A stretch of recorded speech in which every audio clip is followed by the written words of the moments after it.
right, welcome everybody. It is Monday, February 8th, and we are here for a joint standing committee of the Environment and Natural Resources Committee. I would love it if we could go around and do a short round of introductions for the public, and then we'll move into our planned agenda for the day, which includes a confirmation hearing for Melanie Loisum for the Commissioner of the Department of Environmental Protection. And then we have a briefing about PFAS. Let's start with Representative Ziegler. Good afternoon. I'm Representative Paige Ziegler. I represent the District 96, the 7 towns of Belmont, Liberty, Lincolnville, Montville, Morrill, Palermo, and Searsmont.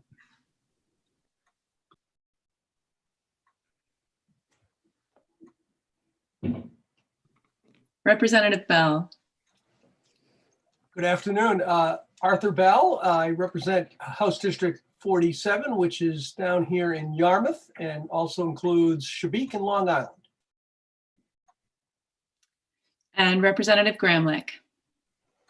Good afternoon. Thank you, Senator. I am Lori Gramlich, and I represent House District 13, which is the lovely seaside community of Old Orchard Beach. Representative Dudera.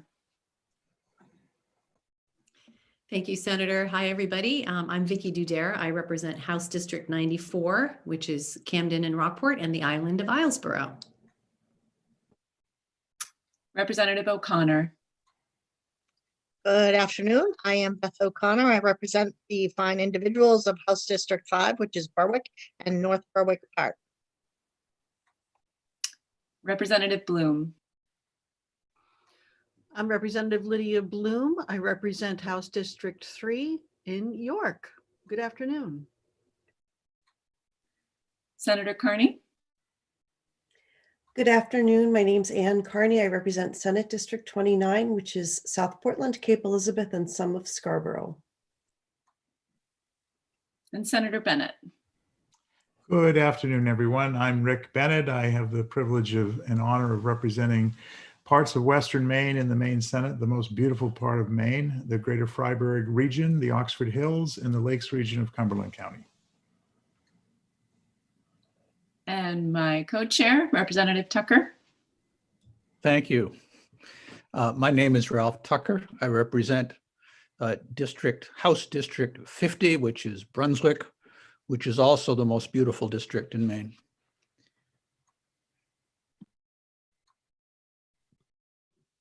And I'm Senator Stacey Brenner, and I represent Senate District 30, which is all of Gorham, most of Scarborough, and part of Buxton.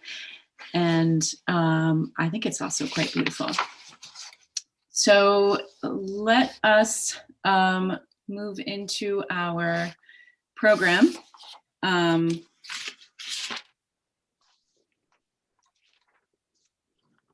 This is a public hearing of the Joint Standing Committee on Environment and Natural Resources for the purpose of considering the nomination by the Governor of Ms. Melanie Loisum of Manchester for appointment to the Commissioner of the Department of Environmental Protection. The meeting today is being conducted electronically. Under the law and joint rules of the legislature, this committee is required to hold this public hearing and to recommend confirmation or denial of the nominee by majority vote of the committee members present and voting. As chairs of the committee, we will then send written notice of the committee's recommendation to the President of the Senate. The committee will hear testimony from and have an opportunity to question the governor or her representative, the nominee, and any other persons present who wish to speak for or against the nomination. Before we get started, I want to share some information related to the fact that this meeting is being conducted using an electronic format. This meeting is currently being live streamed on the committee's YouTube channel. This means that anyone who is a participant in the meeting via Zoom can be seen and also heard if their microphone is unmuted. People testifying cannot be seen or heard until they are called upon to speak. This meeting will be recorded and is available to view on the committee's YouTube channel soon after the meeting has concluded. pursuant to Title III, Section 157 of the Maine statutes, which requires that there be an affirmative motion to recommend confirmation of the nominee, the chair recognizes. Anybody want to make a motion for the purpose of making such a motion? So moved. The chair recognizes the Representative Dudera for the purpose of making such a motion. Yes, I move that we start the proceedings to appoint Melanie Loisem as commissioner. Thank you so much. So the chair now recognizes Mr. Abello from the governor's office for the purpose of making a statement concerning this nomination. Welcome, Mr. Abello. Great. Thank you. Good afternoon, Senator Brender, Representative Tucker, and members of the Environment and Natural Resources Committee. My name is Tom Abello. I'm the Legislative Director for Governor Mills, and it is my pleasure today to present Melanie Loisem, Governor Mills's nominee for Commissioner of the Department of Environmental Protection. Melanie was chosen for this position because of her proven track record and understanding of the interconnection of our natural resources. She has been with the department for 15 years and has been serving as the acting commissioner since September of 2020. She has a deep understanding of the department, its permitting responsibilities, and our natural resource-based economy. Her wealth of knowledge, experience, and skills are assets to the people of Maine as she undertakes the role of leading the Department of Environmental Protection. As you know, the department is responsible for protecting and restoring Maine's natural resources and enforcing the state's environmental laws. It helps protect and enhance the public's use and enjoyment of our air, land, and water resources. And the department administers programs, educates, and makes regulatory decisions that contribute to the achievement of this mission. And notably for this committee, Melanie, with the support of her leadership team, will serve as the face of the administration for any topics within the purview of the department. And there is no doubt she will bring her reputation of operating with integrity and transparency to her work before the legislature. Open communications and providing information is critical. Having the information you need is the only way we can make the best policy decisions for the people of Maine. Thank you for your consideration of Melanie. I'm happy to answer any questions pertaining to this nomination. Thank you. So the chair now asks the committee if there are any questions for Mr. Abello. Seeing none. The chair now recognizes Mrs. Melanie Loisem of Manchester for the purpose of making a statement concerning her nomination. Welcome, Ms. Loisem. Thank you. Good afternoon, Senator Brenner, Representative Tucker, and distinguished members of the Committee on Environment and Natural Resources. I'm Melanie Loisem, nominee for appointment by Governor Mills as Commissioner of the Department of Environmental Protection. It is an honor to appear before you today in this position, and I thank you for your consideration. You have my resume before you, and many of you are familiar with my work already. I have 2 decades of experience implementing environmental protection laws, mostly in Maine. I received a Bachelor of Science from the University of Maine, Orono, and a Master of Public Administration from the University of Colorado. I've worked for the environmental regulatory agencies of 2 states, Maine and Colorado, and in the private sector for 2 small businesses. As a health and safety consultant, I worked out of a construction trailer on brownfield redevelopment sites, monitoring confined spaces for utility installation crews, and I developed operating protocols for a family-owned Maine business to meet regulatory and certification standards. As a state compliance inspector, I measured odors from hog farms in Colorado. I do have a lot of great stories about that job. And I participated in more than 800 inspections of underground storage tank facilities in Maine, from the marina in Kennebunkport to the Circle K in Fort Kent. I've also served as the director of the Bureaus of Air Quality and Remediation and Waste Management, and as Deputy Commissioner of the DEP since 2016. It has been a privilege to work with the dedicated staff at DEP who commit their expertise and resourcefulness every day to protect Maine's environment. As you've shared Just a little bit about yourselves opening this 130th legislative session. It seems appropriate that I would offer you the same today. I spent my childhood in the southwest corner of Virginia and my teen years in the southwest corner of Connecticut. Yes, I'm sorry, I'm from away. My grandfather had a camp in Bridgeton, and I grew up hearing stories about Dad's summers on Highland Lake, the Bridgeton one. The University of Maine offered the variety of environmental science classes I was seeking, and the rest is my resume. I'm a wife, mother, and daughter. I'm an organic gardener, and I love to hike, boat, and cross-country ski. The Department of Environmental Protection plays an important role in protecting the natural resources that drive so much of Maine's economy. People choose to live in and to visit Maine so they can swim and fish in pristine lakes, hike, ski, and sled forested mountain corridors with clear views, and breathe clean air. But as citizens, we also want modern conveniences with low utility bills and property and income taxes that we can afford. These do not have to be trade-offs. It is our job to work together to achieve both for Maine citizens. We have a Maine brand to protect and to showcase. Maine is currently faced with a number of environmental challenges that DEP will need the support of the legislature to tackle. Our climate is changing, which is affecting land uses across the state. When we're not dealing with raging storms washing out beaches and piers, or flooded rivers inundating shoreline homes and businesses, we're in a drought. Wells go dry, and farmers need water from dwindling streams. DEP staff try to help Maine citizens with these situations every day. At the same time, we're discovering chemicals in our environment at levels that could threaten the health of Maine citizens. Per and polyfluoroalkyl substances, or PFAS, have been found in private wells in many parts of our state, in soils used to grow crops, and in waste coming from our very own homes. You'll hear more about this later today, but there is a great deal of work we must all do to ensure Maine citizens can have confidence that their water is safe to drink and food safe to eat. These are some of our many challenges, but we have much to be proud of that we should not ignore. Maine has some of the cleanest surface waters in this country because of our stringent standards.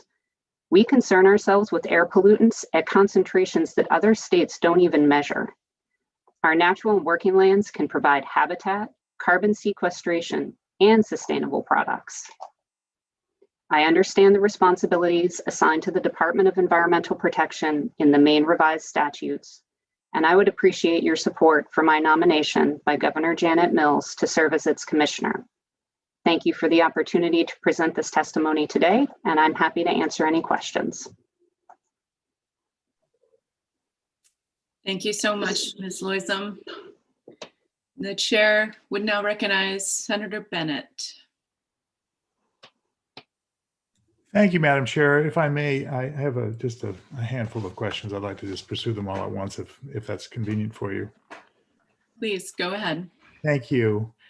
Ms. Loisum, congratulations on your nomination. You've been with the DEP a long time, and I appreciate your service. I've been very impressed, honestly, with your presentations before this committee, having just kind of met you in the last few weeks. I wanted to ask a couple of questions relating to your testimony, which I appreciated.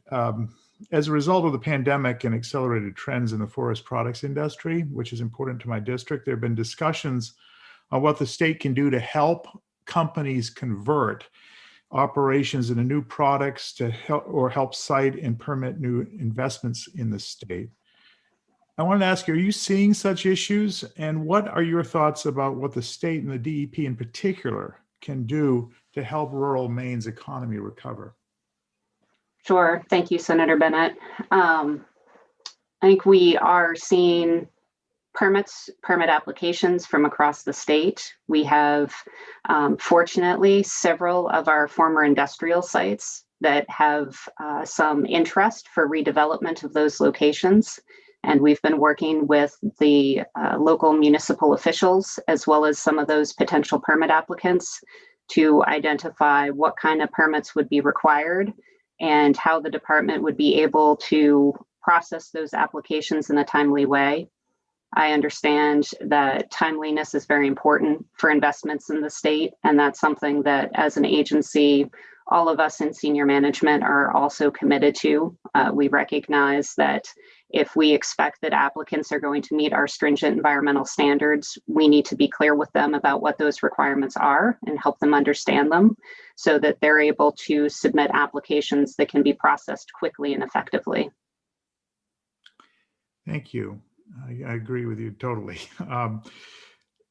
You know, the legislature is very good at giving state agencies more work to do. And I'd like to know what we can do as legislators, in your opinion, to lighten the department's burden and to help you focus more resources on the issues you and your staff think are really important. Can you give us some suggestions along this line? For example, outdated reports to the legislature or duplicative permitting requirements, anything of that sort? Sure. The legislature has been working with the department for several years now, trying to identify as many of those potentially unnecessary or too frequent reports.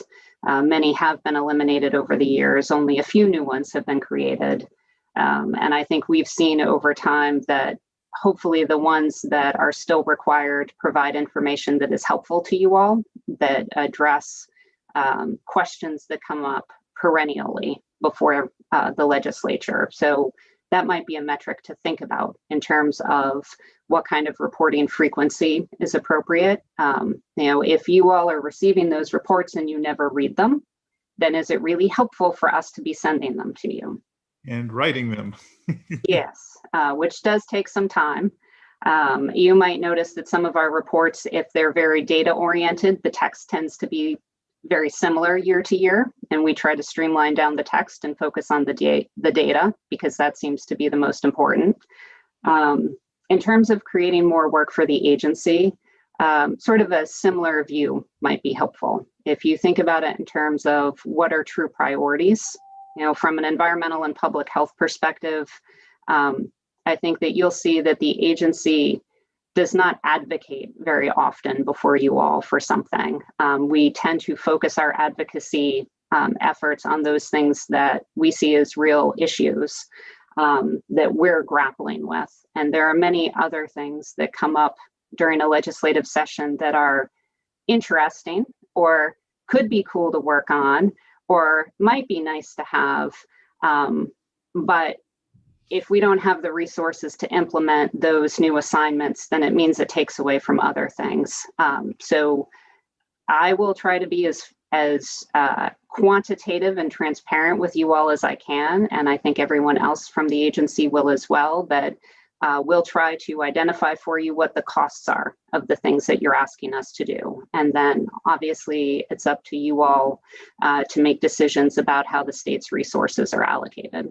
Thank you. I see some of my colleagues have some questions, so maybe I'll just ask one more question, and then I'll retreat to my corner. Do you think the DEP Small Business Ombudsman Office is working well, and how might it improve? I think that it is. We have 2 employees that are specifically assigned to that role. We have one who serves as the ombudsman that is required under the Clean Air Act, as well as our Director of Innovation and Assistance. Our ombudsman, I believe, is still getting dozens of calls a month. I haven't looked at her tally of them in quite a while, but I know that there are many businesses that do find their way to her.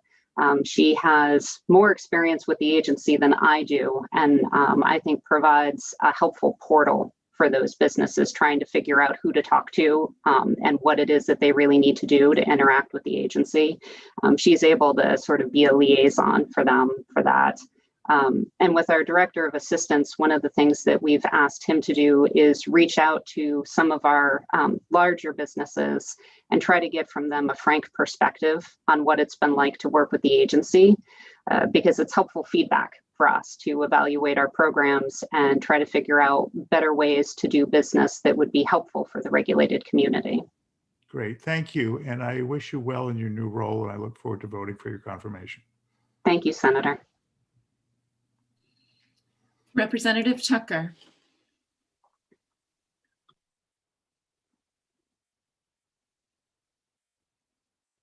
You're muted, Representative. Yep.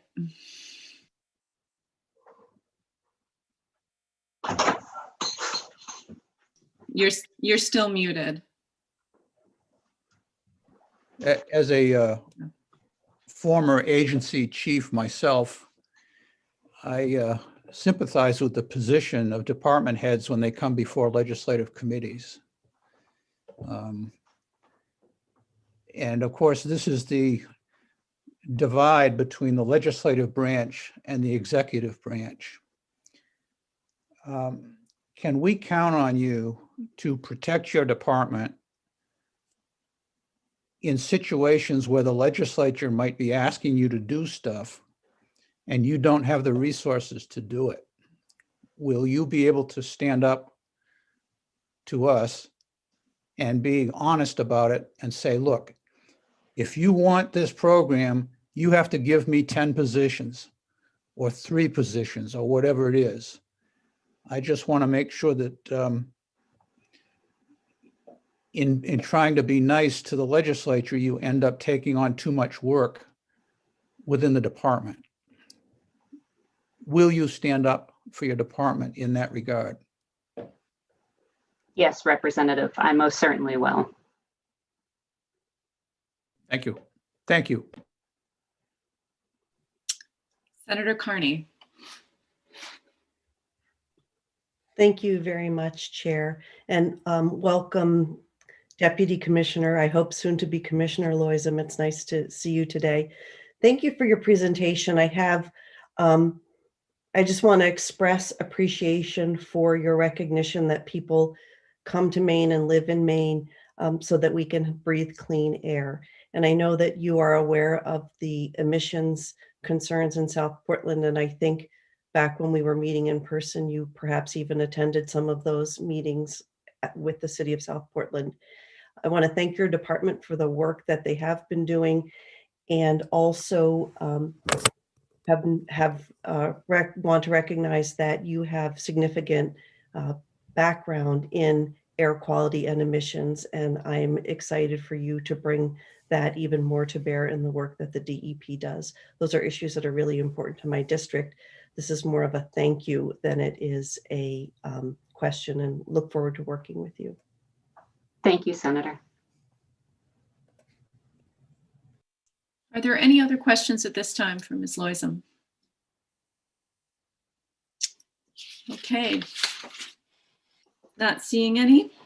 The chair will now take comments from persons attending this hearing who wish to speak for or against this nomination. Let's see. Let's start with Dr. Andy Smith.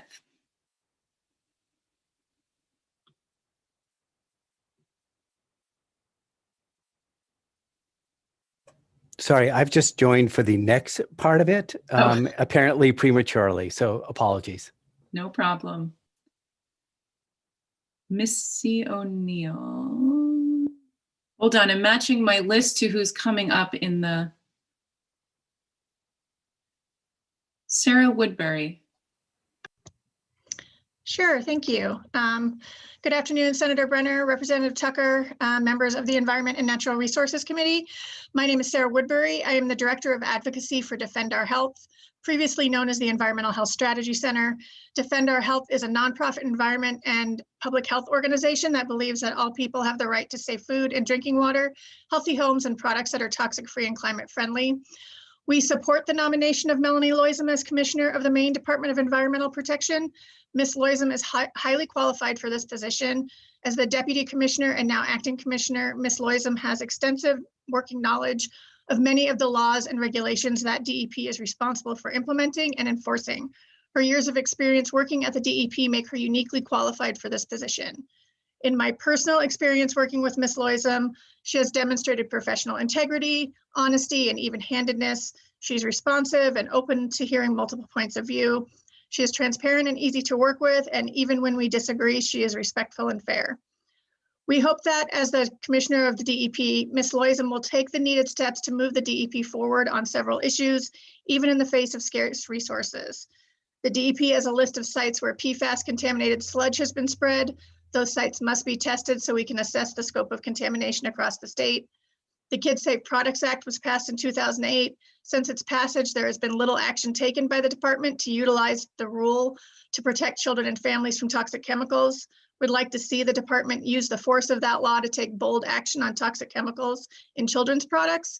And additionally, the Safer Chemicals program was neglected under the LePage administration. We would like to see the program rebuilt in order to be able to fully address issues around toxic chemicals, particularly PFAS. We look forward to working with Ms. Loisma on these and other issues of mutual importance. Defend Our Health urges the committee to support the nomination of Melanie Loism as Commissioner of the DEP. Thank you for your time. Thank you, Ms. Woodbury. And next up, Stephen Hudson. Mr. Hudson, welcome. Mr. Hudson, you're still on mute. Mute. I will unmute my video. I thought that I was at the beck and call of the committee here. Thank you, Senator.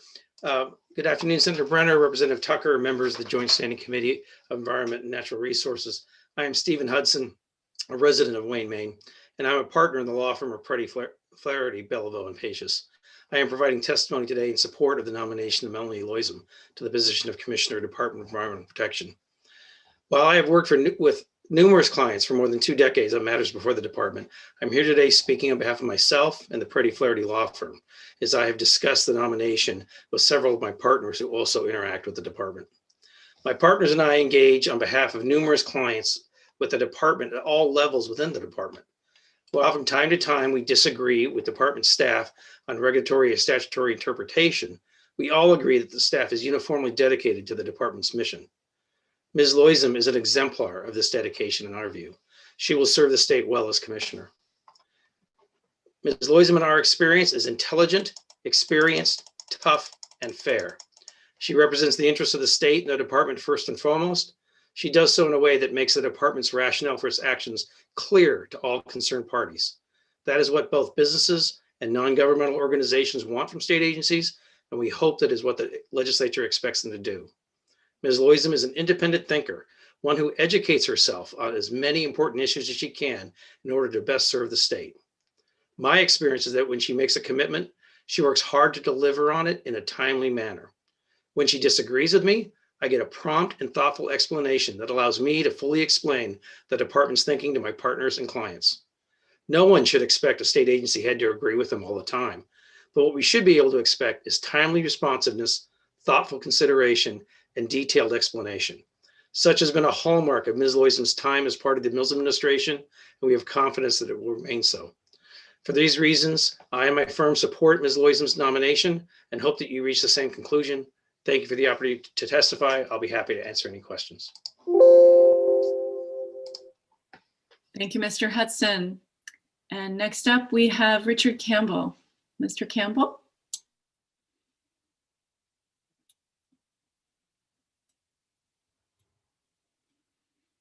Mr. Campbell, you're on mute and your screen is off. Let me see what I can do. Are you hearing me? Now we can hear you. Yep. Okay. That's if you can't get the camera to work and you just want to share your words with us, that's fine too. Okay. I'm trying to get the screen to work right now. Oh, no, it doesn't look good. Okay. Well, good day, all. My name is Dick Campbell, Senator Brenner, Representative Tucker, and members of the Environment and Natural Resources Committee.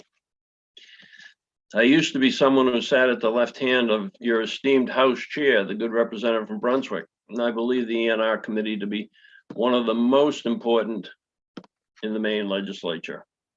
Maine abounds with diverse natural resources. No other state is this fortunate. I built my career on passive solar energy efficient green building concepts for almost 50 years and truly appreciate Maine's environment and natural resources. The task before you today of confirming a new commissioner of DEP is of great importance. Over the last 29 years, there you are.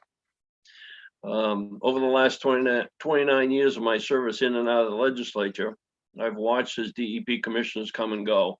imposing both good and bad public policy on our state and its citizens.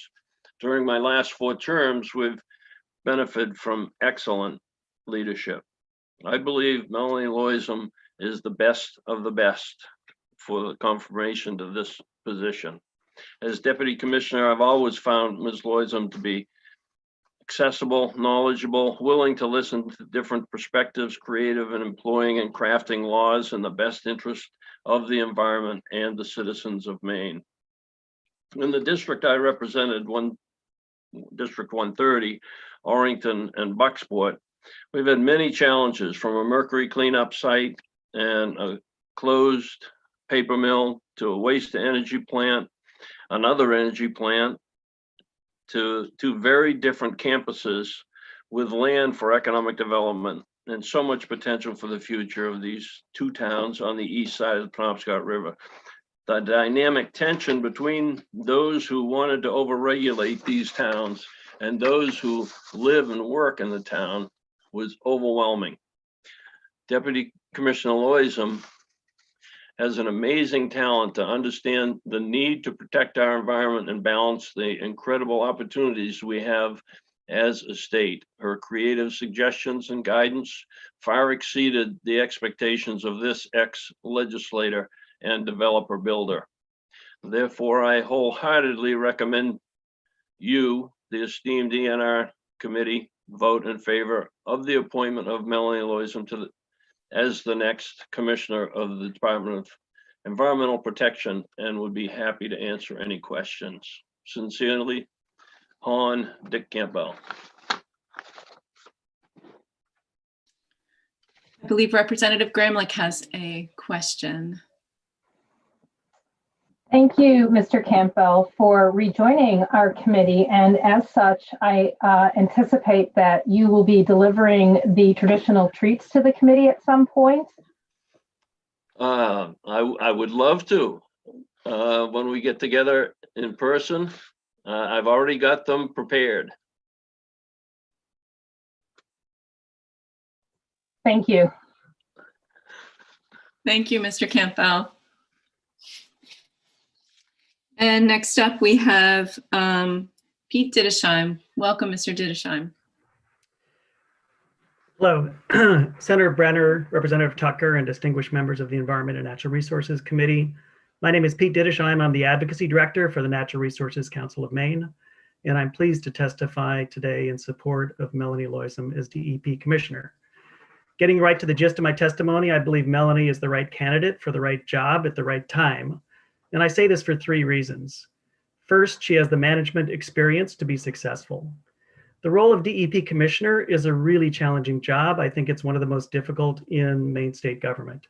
It involves managing an agency of some 370 employees who collectively administer the laws that protect Maine's environment and are the laws that serve as the safety nets for our rivers, lakes, and streams and the quality of our air.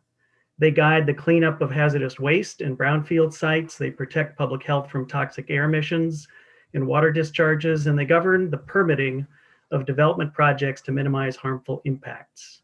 And increasingly, they provide for the regulation of greenhouse gas emissions to address the threat of climate change. The DEP Commissioner must constantly balance the intertwined imperatives of protecting the environment and expanding our economy, enforcing Maine law while also encouraging environmental performance that exceeds the minimum standards of the law. The nominee before you is well equipped to be successful at this job because she's already performed these tasks in previous leadership positions with the DEP as the Bureau Director for the Air Bureau and the Bureau of Remediation and Waste Management, and 2 stints as Deputy Commissioner under both a Republican and a Democrat as governor. Second, she has the relationships to be successful.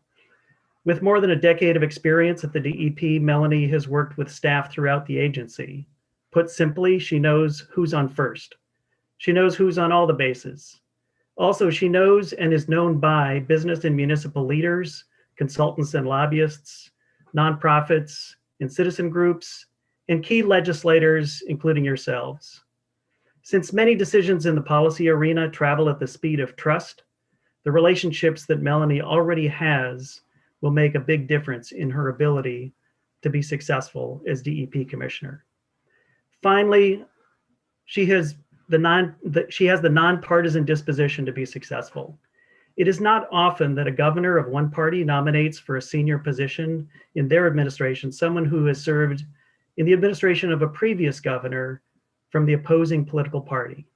Former Governor Paul LePage did so in nominating Pat Kelleher in 2012 to serve as commissioner of DMR, and Governor Mills has done so in nominating Melanie Loisem for DEP commissioner. I see this as a testament to her strength as a candidate. It also demonstrates that Melanie does not view protection of Maine's environment as a partisan issue, nor should any of us. She's worked with Democrats and Republicans alike on issues of bipartisan interest to protect the air, water, land, and wildlife that all Mainers value, enjoy, and depend on, regardless of their political affiliations. For these reasons, NRCM strongly supports the nomination of Melanie Loisem to serve as DEP commissioner, and we urge you to vote unanimously for her confirmation. I'd be glad to offer any answers to any questions you may have. Thank you so much, Mr. Didesheim. And next up, we have Beth Ahern. Ms. Ahern, welcome. Good afternoon. I'm sorry, my testimony here that I'm going to submit, it says, good morning. Good afternoon, Senator Brenner, Representative Tucker, and members of the Environment and Natural Resources Committee. I am Beth Ahern, Director of Government Affairs for Maine Conservation Voters, testifying in favor of Melanie Loisem for Commissioner of the DEP. My Maine Conservation Voters works to make conservation a political priority and to build an inclusive democracy. As you've heard, Melanie has been the acting commissioner of the Maine Department of Environment under two governors, Governor Mills and Governor LePage, and I worked with Melanie during both administrations. It's fair to say that these governors held different ideas concerning the work of the department, and Melanie has taken the responsibility for the mission of the department, which is protection under each. It is high time for her to actually own the title for the job she has been doing, that of commissioner. Melanie has been with the agency for a long time, as you heard. She is infinitely qualified. She knows the department as well as anyone, possibly ever.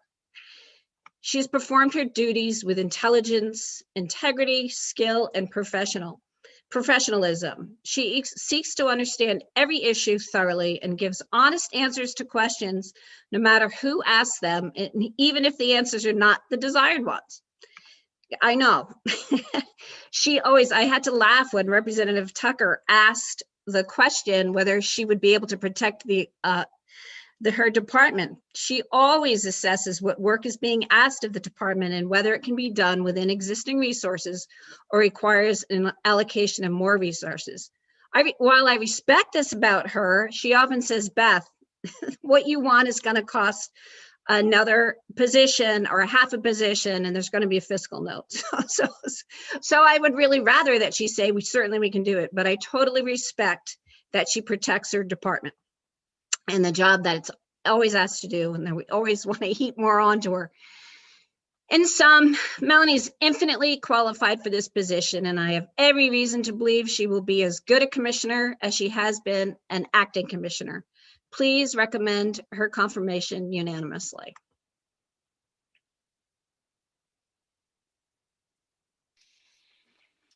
Thank you so much, Ms. Ahern.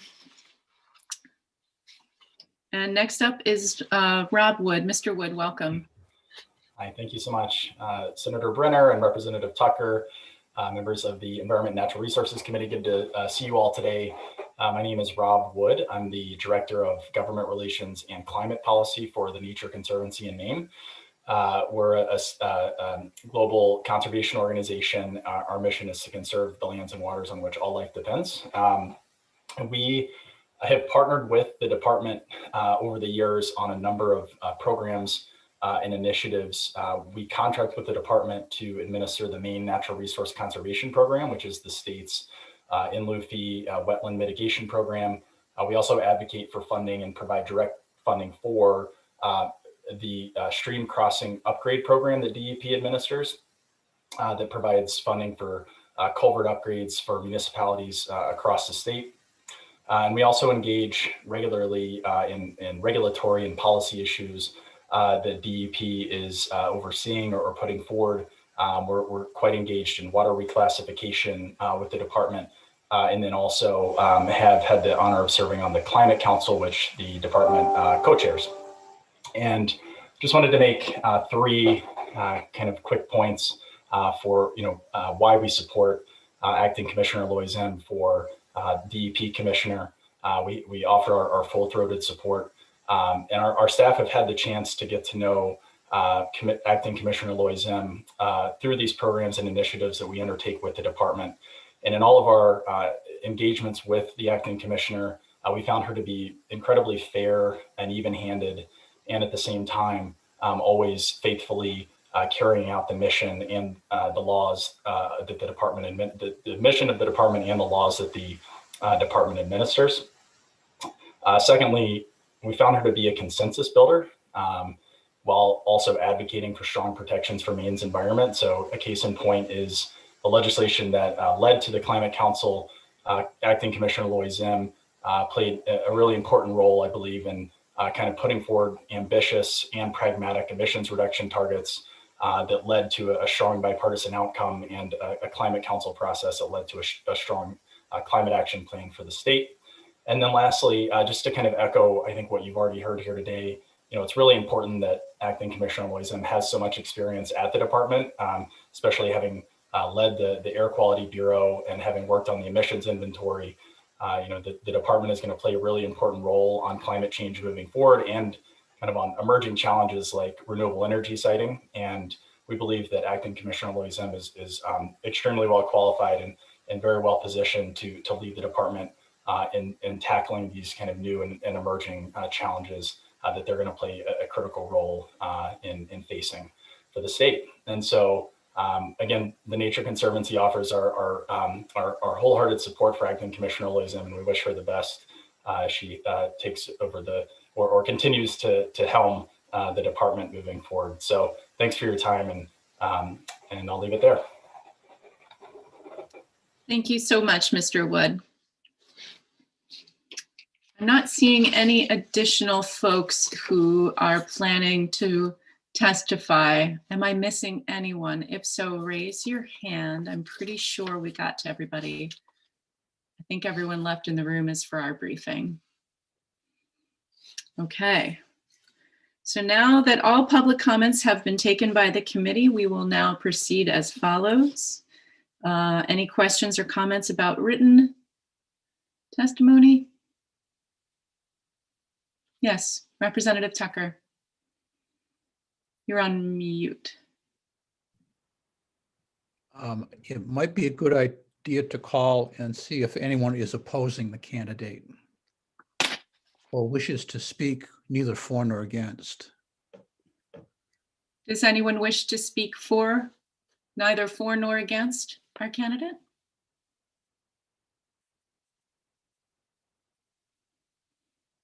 I'm not seeing anyone.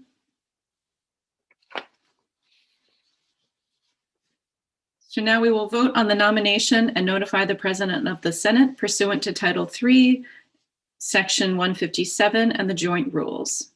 This vote must be taken within 35 days from the date of the governor's written notice. The hearing of the Joint Standing Committee on Environment and Natural Resources for Melanie Loizem of Manchester for appointment as the Commissioner of the Department of Environmental Protection is closed. In accordance with the law, the committee may not take the vote on this nomination sooner than 15 minutes after the close of the public hearing, unless all committee members who are present agree. At this time, the chair will inquire whether any member present objects to proceeding to take the vote immediately. If there is no objection, the question pending before the committee is that the Joint Standing Committee on the Environment and Natural Resources recommend to the Senate of the 130th Maine Legislature that the nomination of Ms. Melanie Loizem of Manchester for appointment as the Commissioner of the Department of Environmental Protection be confirmed. In in accordance with 3 MRSA Chapter 6, Section 157, and with the joint rules of the 130th Legislature, the vote will be taken by yeas and nays. A vote of yes will be in favor of recommending confirmation. A vote of no will be against the motion to recommend confirmation. Is the committee ready for the question? The committee clerk will take roll call.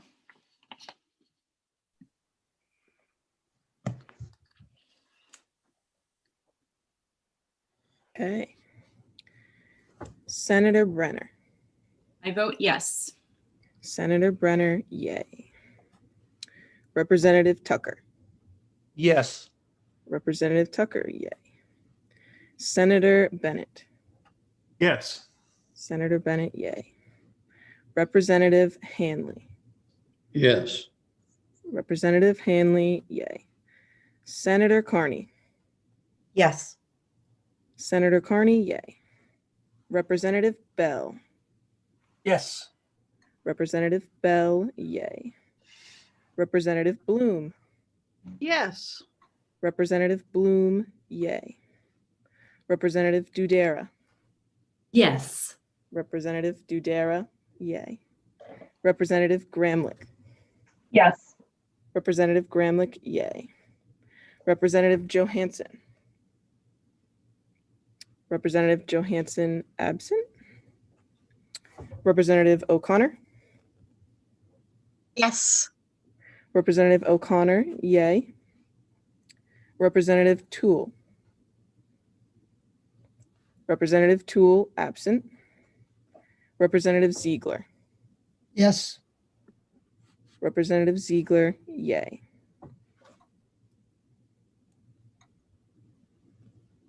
That would be 11 yays and 2 absent. So 11 members of the committee having voted in the affirmative and no members of the committee in the negative.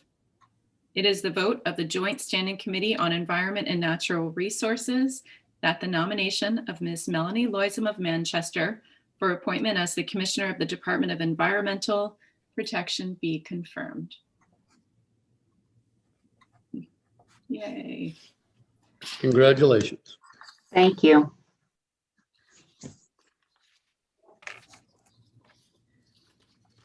Boy, I'm thankful for that script. Okay. Congratulations, Ms. Loisum. All right, are we ready to move on to our briefing?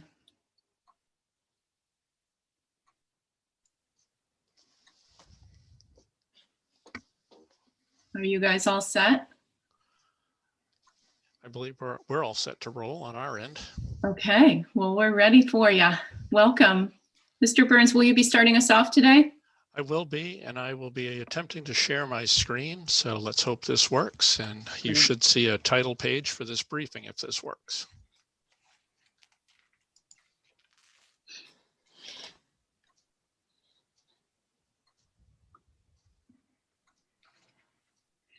So before we get started, I will ask committee members to hold their questions. We will have a question and answer time frame at the end, but we'd like for all of our presenters to get through their material. So perhaps some of that process might actually answer questions along the way. So without further ado, Mr. Burns, please take it away. Well, good afternoon. Does everybody see the screen at this point? I'll take one nod from a chair as favorable. Thank you very much. Good afternoon, Chair Brenner and Chair Tucker and other members of the Environment and Natural Resources Committee. My name is David Burns. I'm the Director of the Bureau of Remediation and Waste Management at the DEP. It's a pleasure to be here with you today to give you an overview of PFAS terminology and issues. Also joining me for this presentation is Dr. Andrew Smith of the Maine CDC. Dr. Smith will be talking with you about different aspects of PFAS that his agency considers. Not presenting, but also with us to answer questions related to PFAS impacts on our agricultural community is Nancy McBrady, Bureau Director at DACF.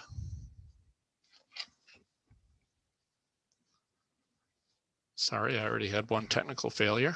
My screen didn't advance.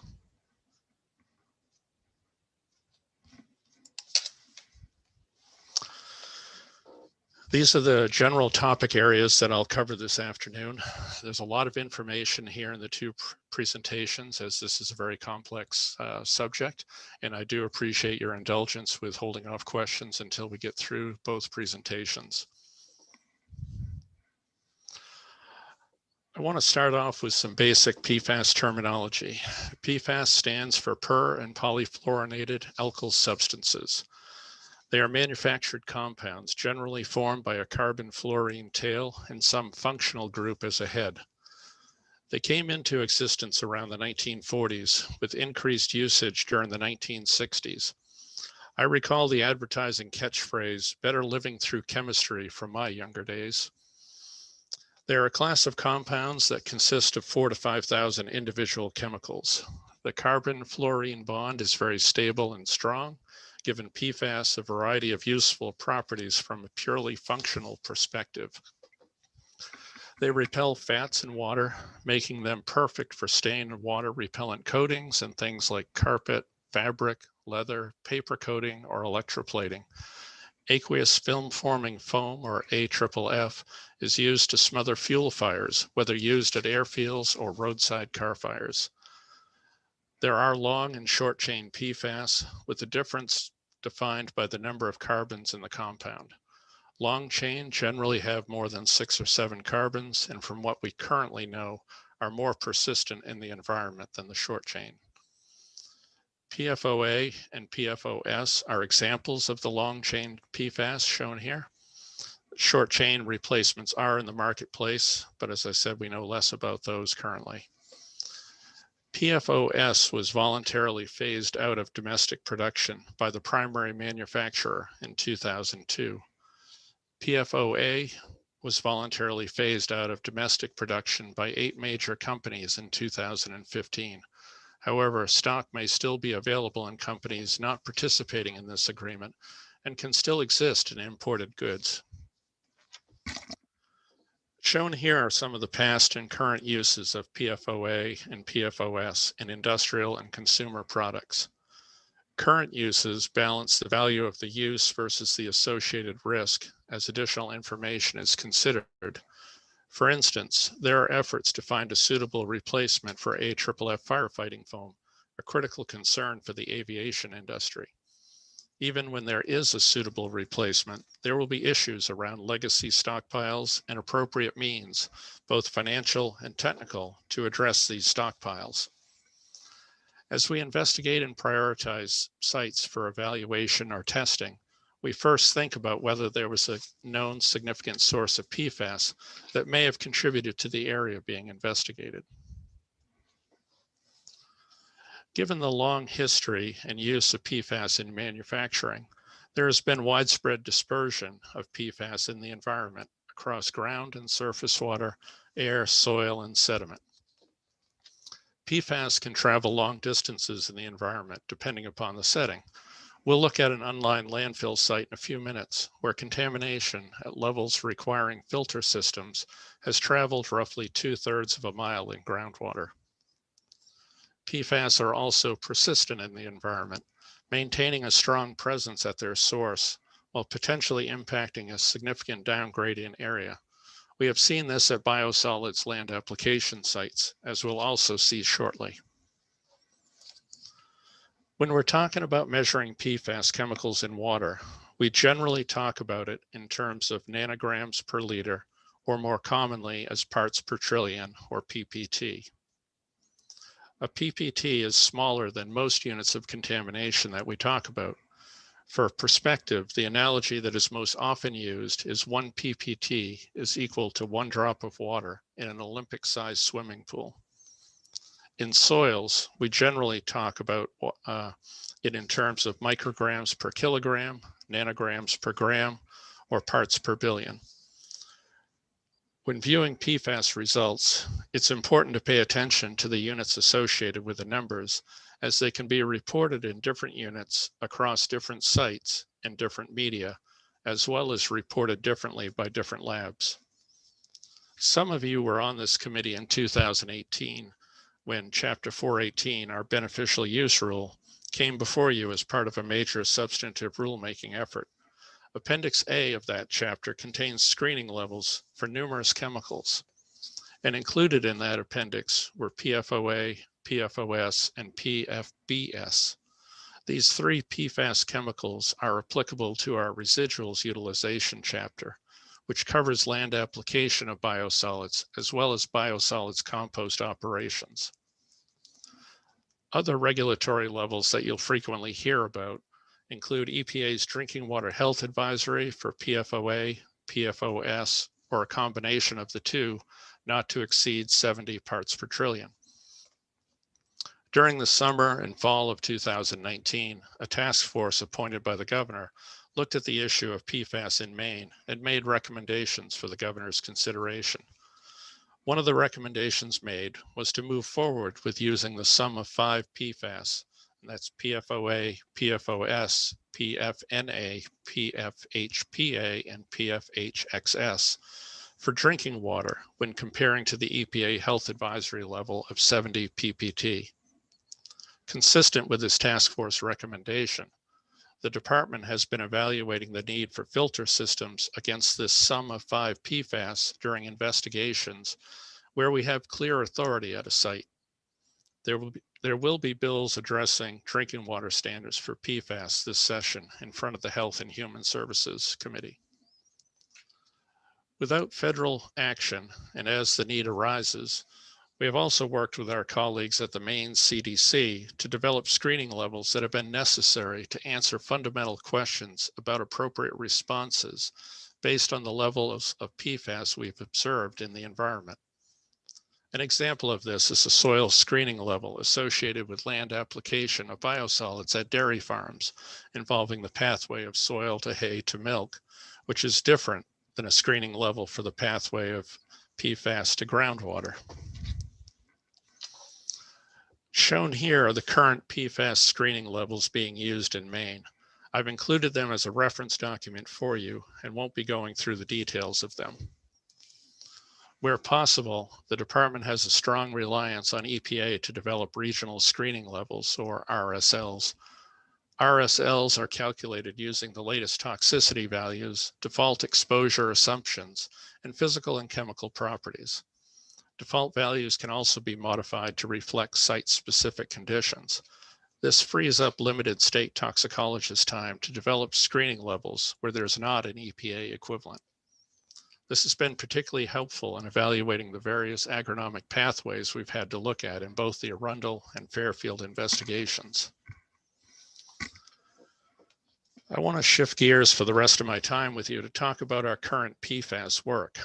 Shown here are some of the more significant efforts that the department is working on. The takeaway from this slide is that although PFAS in biosolids is frequently in the news, there are a number of other important pieces of PFAS work happening, all of which consume resources. This work is being coordinated across the department as well as across state agencies, notably with DACF, the Drinking Water Program, and Maine CDC. For all of the sampling we do, as well as sampling others have done, the data goes into a department database known as the Environmental and Geographic Analysis Database, or EGAD. All data going into EGAD is subject to quality control and validation protocols prior to input. As of the end of January, we have a little over 52,000 PFAS records in EGAD, representing 346 sites. During our work with the Governor's Task Force, we had approximately 28,000 PFAS records representing 167 sites. This doubling of our record and sites count over the past year and a half is consistent with the large amount of resources being applied to this contaminant. What we have seen from the testing done to date is that, first, PFAS is found around Department of Defense or DoD sites, likely from AFFF releases. Second, closed, unlined municipal landfills can be sources depending upon the industrial and commercial waste inputs to the landfill. Third, biosolids from treatment plants contain PFAS at varying levels. We believe it is likely they contained PFAS at higher levels than we see today. And this belief is based on the phase out of PFOA and PFOS that we discussed previously. Therefore, when prioritizing land application sites to evaluate, consideration needs to be given to the industries operating in town many years ago that may have used more long-chain PFAS. And fourth, we're finding elevated levels of PFAS in private wells nearby to all three of these types of sites listed. Based on the results, as of January 2021, we have installed 7 filter systems around closed unlined landfills, with 3 additional ones pending. 14 are pending around a DoD site down east, and 45 are being installed or planned around biosolid land application sites, with the majority of those being located in Fairfield. From the sampling done as a result of the department's 2019 directive to entities land applying or composting biosolids, shown here are the findings for PFOA and PFOS in sludges. Based on these results, very little land application of biosolids occurred in 2019. Licensed facilities were required to test in 2020 as well, based on an approved schedule, and the results were similar to those found in 2019. Currently, there are only a handful of facilities that are able and choose to land apply biosolids. Similar to the previous slide, shown here are the findings for PFOA and PFOS in biosolids compost. Now I want to walk you quickly through 3 different types of sites that we've talked about to give you an understanding of our approach so far. The first one is the Naval Facility in Cutler. This is an example of an AFFF firefighting foam release. There's a fire training area nearby to several residential wells. In this case, the Navy is the responsible party. Without a state standard mandating otherwise, DoD sites will only address PFOA and PFOS if they are above the EPA health advisory of 70 ppt. This site is currently slated for 14 filter system installations by the Navy. However, if there was a state standard to utilize the sum of 5 PFAS like we do at sites where the department's authority is clear, the Navy would need to install an additional 9 filters. There are roughly 400 closed unlined landfills in Maine. Many of these landfills were closed under the department's landfill closure and remediation program, authorized by 38 MRS 1310C. The department began prioritizing investigation of these sites for PFAS roughly 3 years ago, with the prioritization based on known or suspected PFAS inputs in proximity to receptors. Our typical process to investigate these landfills is to review historical files and test monitoring wells around the landfill if they exist. If those results indicate there are PFAS at levels of concern, then we step out away from the landfill and monitor nearby residential wells, continuing to step out until we no longer see contamination. Shown here is the Corinna landfill. In this slide, you can see the landfill labeled waste area in the upper center portion of the slide. Following the step-out approach I just mentioned, we sampled the monitoring wells nearby to the landfill, and 2 of those are shown in red. Based on those results, we then sampled nearby residential wells. In this case, PFAS have been found roughly 2/3 of a mile away from the landfill due to their transporting groundwater along bedrock fractures. The impacted locations are shown on this slide by the purple and yellow dots. The last type of project work I want to focus on today are the biosolid land application sites in Fairfield. This area remains a very active investigation for the department. As we think about the scope of work ahead of us for other site investigations, it's a good example and reminder of the scale of work that may be needed. Shown here are the towns of Fairfield, west or left of the Kennebec River in this slide, which the river is running top to bottom in the center of this map. Benton, which is just east of the Kennebec River. And the inset in the lower left corner shows Unity Township. The sites shown here involve investigation of licensed biosolids land application areas, none of which are currently active. All of these sites received significant volumes of biosolids from the same sources that were involved with our early investigation work in Fairfield. Based on the results of our work to date, we anticipate the sites in Benton and Unity Township will show similar contamination. Biosolids from the local treatment plant were land applied on the Fairfield sites between the late 1970s through approximately 2003. A second material, a high pH agricultural liming agent made from treatment plant sludge mixed with ash and lime, was land applied on the fields shown in purple between approximately 2006 and 2015. Key takeaways from this slide are: 1, the large areas can be involved when investigating biosolid land application sites associated with agricultural operations. 2, land application fields can be non-contiguous and under different ownerships, but all be associated with the same licenses and farm operations. This makes access to investigate the fields a bit more challenging to coordinate. And 3, the number of at-risk private wells can be large given the geographic area involved. Next, I want to focus on just the fields associated with the farm operations to illustrate the points just made. Those fields are shown here under a variety of names, as this particular farm operation gets hay and corn for animal feed from a number of fields that had biosolids land applied. Some of the higher drinking water well impacts we've seen are located in the upper right section of this slide, so I'll show you a closer view of some of those fields. Similar to the drinking water impacts, the fields shown here include some of the highest soil results we've seen associated with the land application. They are slightly higher than the results we saw from our work at the Stone Farm in Arundel back in 2017. Each of the red rectangles shown is roughly 10 acres in size.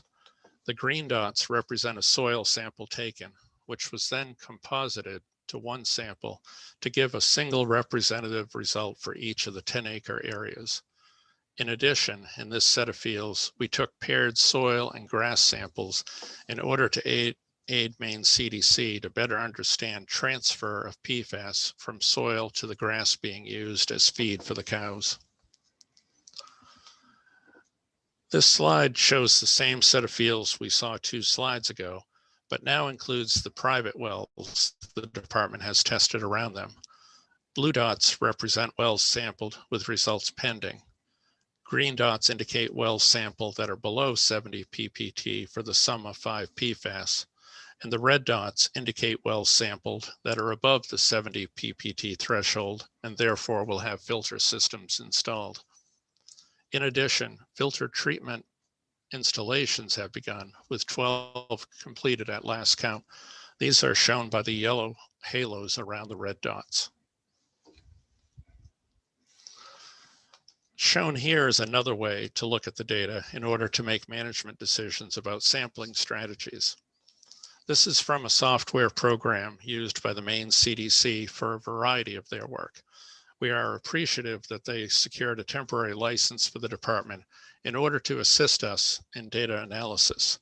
One of the early lessons learned was how quickly data can become overwhelming without an integrated and timely way to view and analyze it. This is a recent screenshot of the map.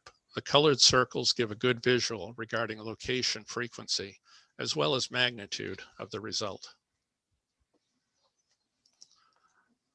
The last item I want to cover this afternoon is various federal and state actions that would be beneficial towards addressing PFAS issues in Maine. These items are consistent with the governor's task force recommendations. For federal actions, the department has engaged with both EPA and our congressional delegation on this topic. These items are a blend of short and long-term strategies. Leadership on this topic at the federal level will result in a more uniform response to PFAS issues, avoiding the patchwork of state responses that we are seeing now. Ultimately, source reduction and removal from commerce for the known problematic PFAS chemicals is preferred. Unfortunately, that doesn't address the issues we're currently facing. At the bottom of the slide are legislative actions that will come before you this session. These represent recommendations from the governor's task force, as well as experience gained by the department as a result of our work. There are others, but I wanted to highlight these specific ones from the department. We'll be talking more about these in the upcoming hearings for the bills, so I'm not intending to go through those in any detail today.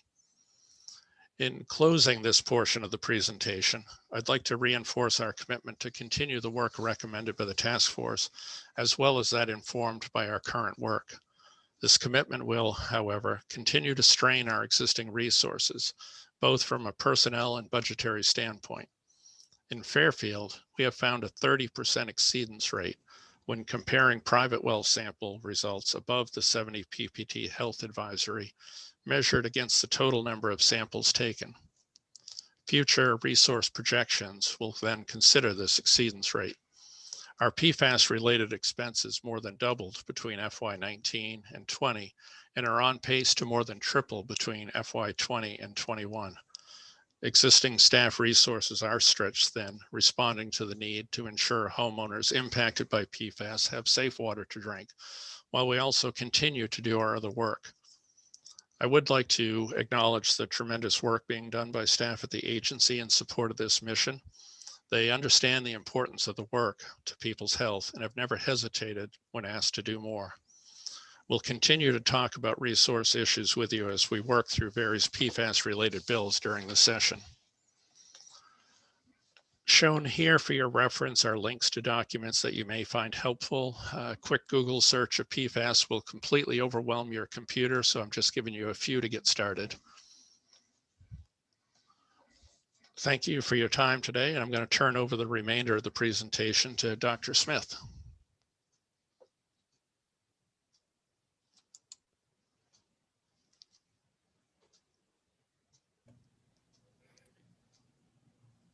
Good afternoon. Let me get my screen shared.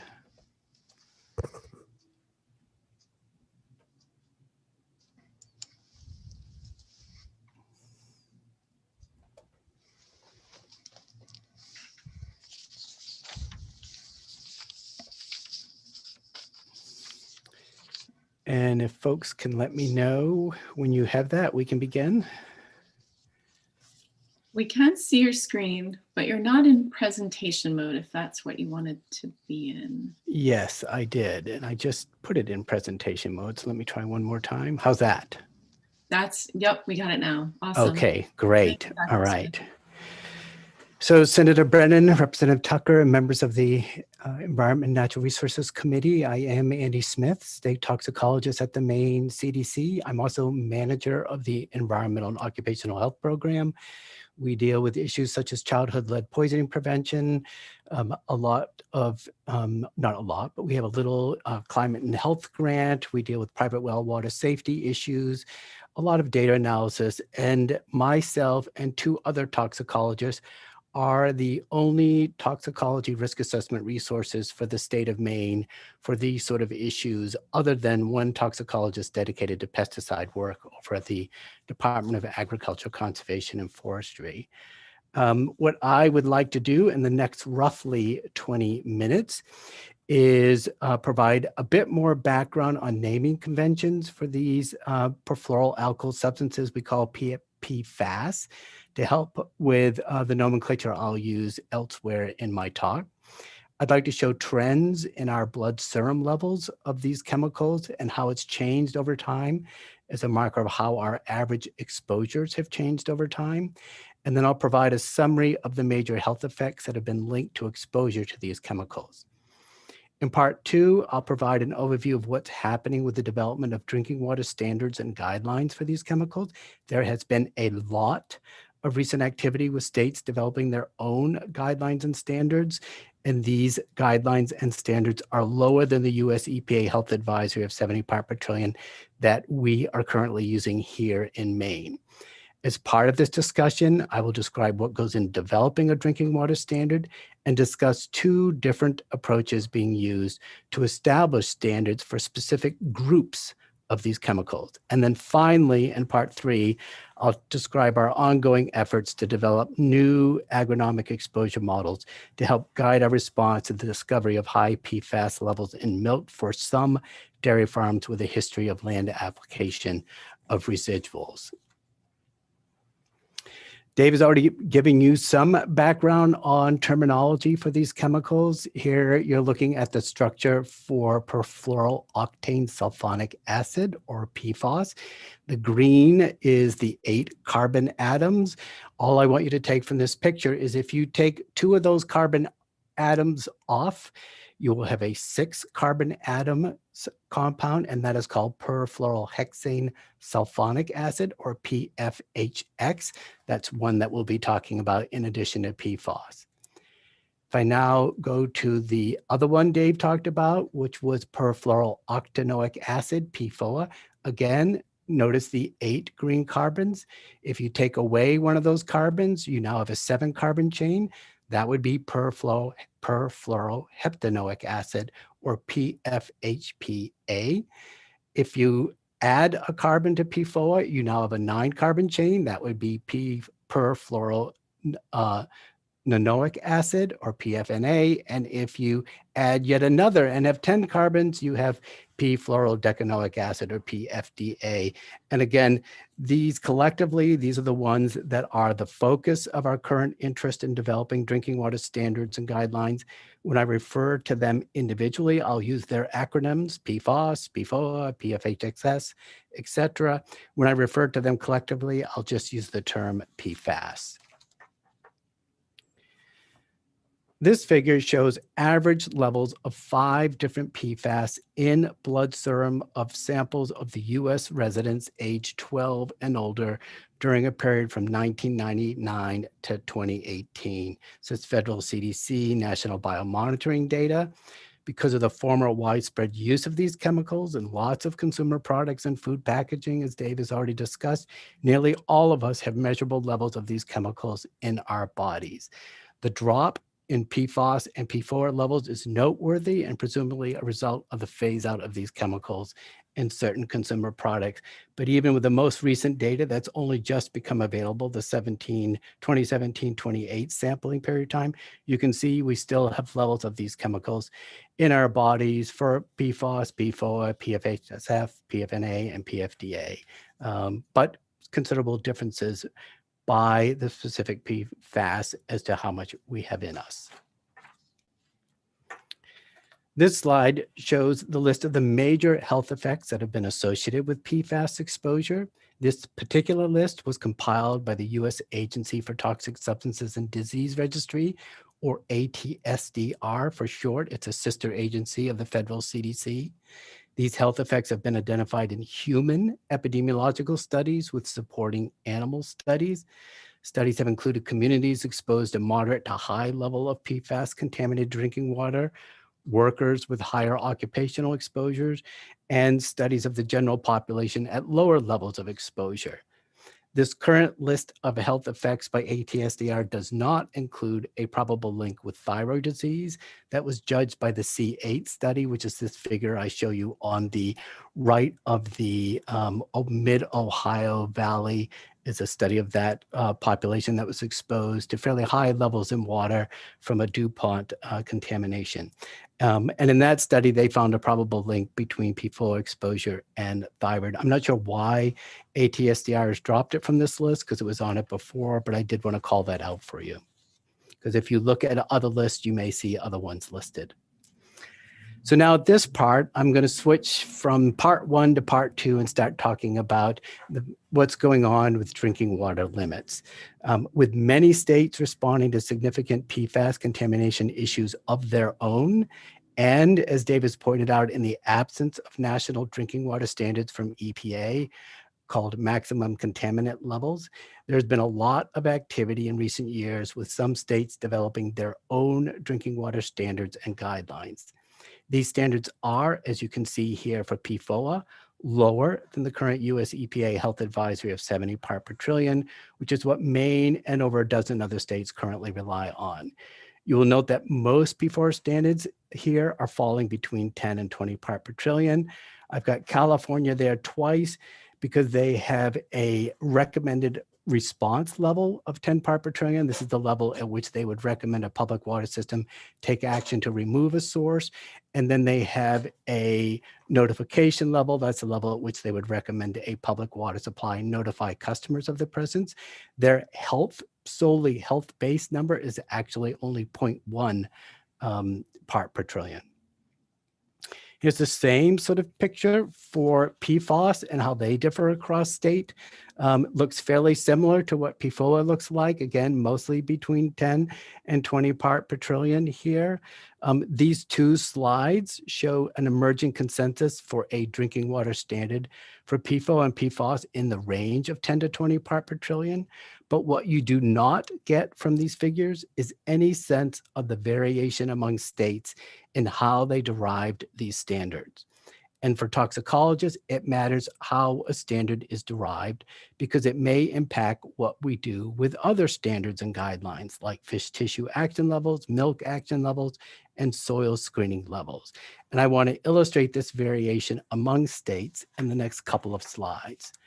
So first, let's look at how EPA derives its health advisory limit for PFOS and P4. There are three major inputs used to derive a drinking water limit. A toxicity value, think of this as an allowable or a tolerable daily intake. EPA calls this a reference dose. It's an estimate considered perhaps with an order of magnitude uncertainty of a daily dose on a kilogram weight basis that people can be exposed to over their lifetime, even sensitive individuals with minimal risk of any adverse effect. The other term there is next to the pregnant woman drinking water is the water intake term or a water consumption rate. And it is standard practice for that to be based on a high-end consumer like a 90th or a 95th percentile, and it's in liters per kilogram per day. The last term, this relative source contribution term, this is used to try to account for background exposure so that the total exposure with water plus background remains below that toxicity value. Specifically here, EPA's derived a toxicity value for PFOA of 20 nanogram per kilogram per day, which is actually numerically identical to the one for PFOS. Both are based on developmental toxicity as the health effect of concern. Because the toxicity value is based on developmental toxicity, EPA logically based the health advisory on water consumption by a pregnant or lactating woman.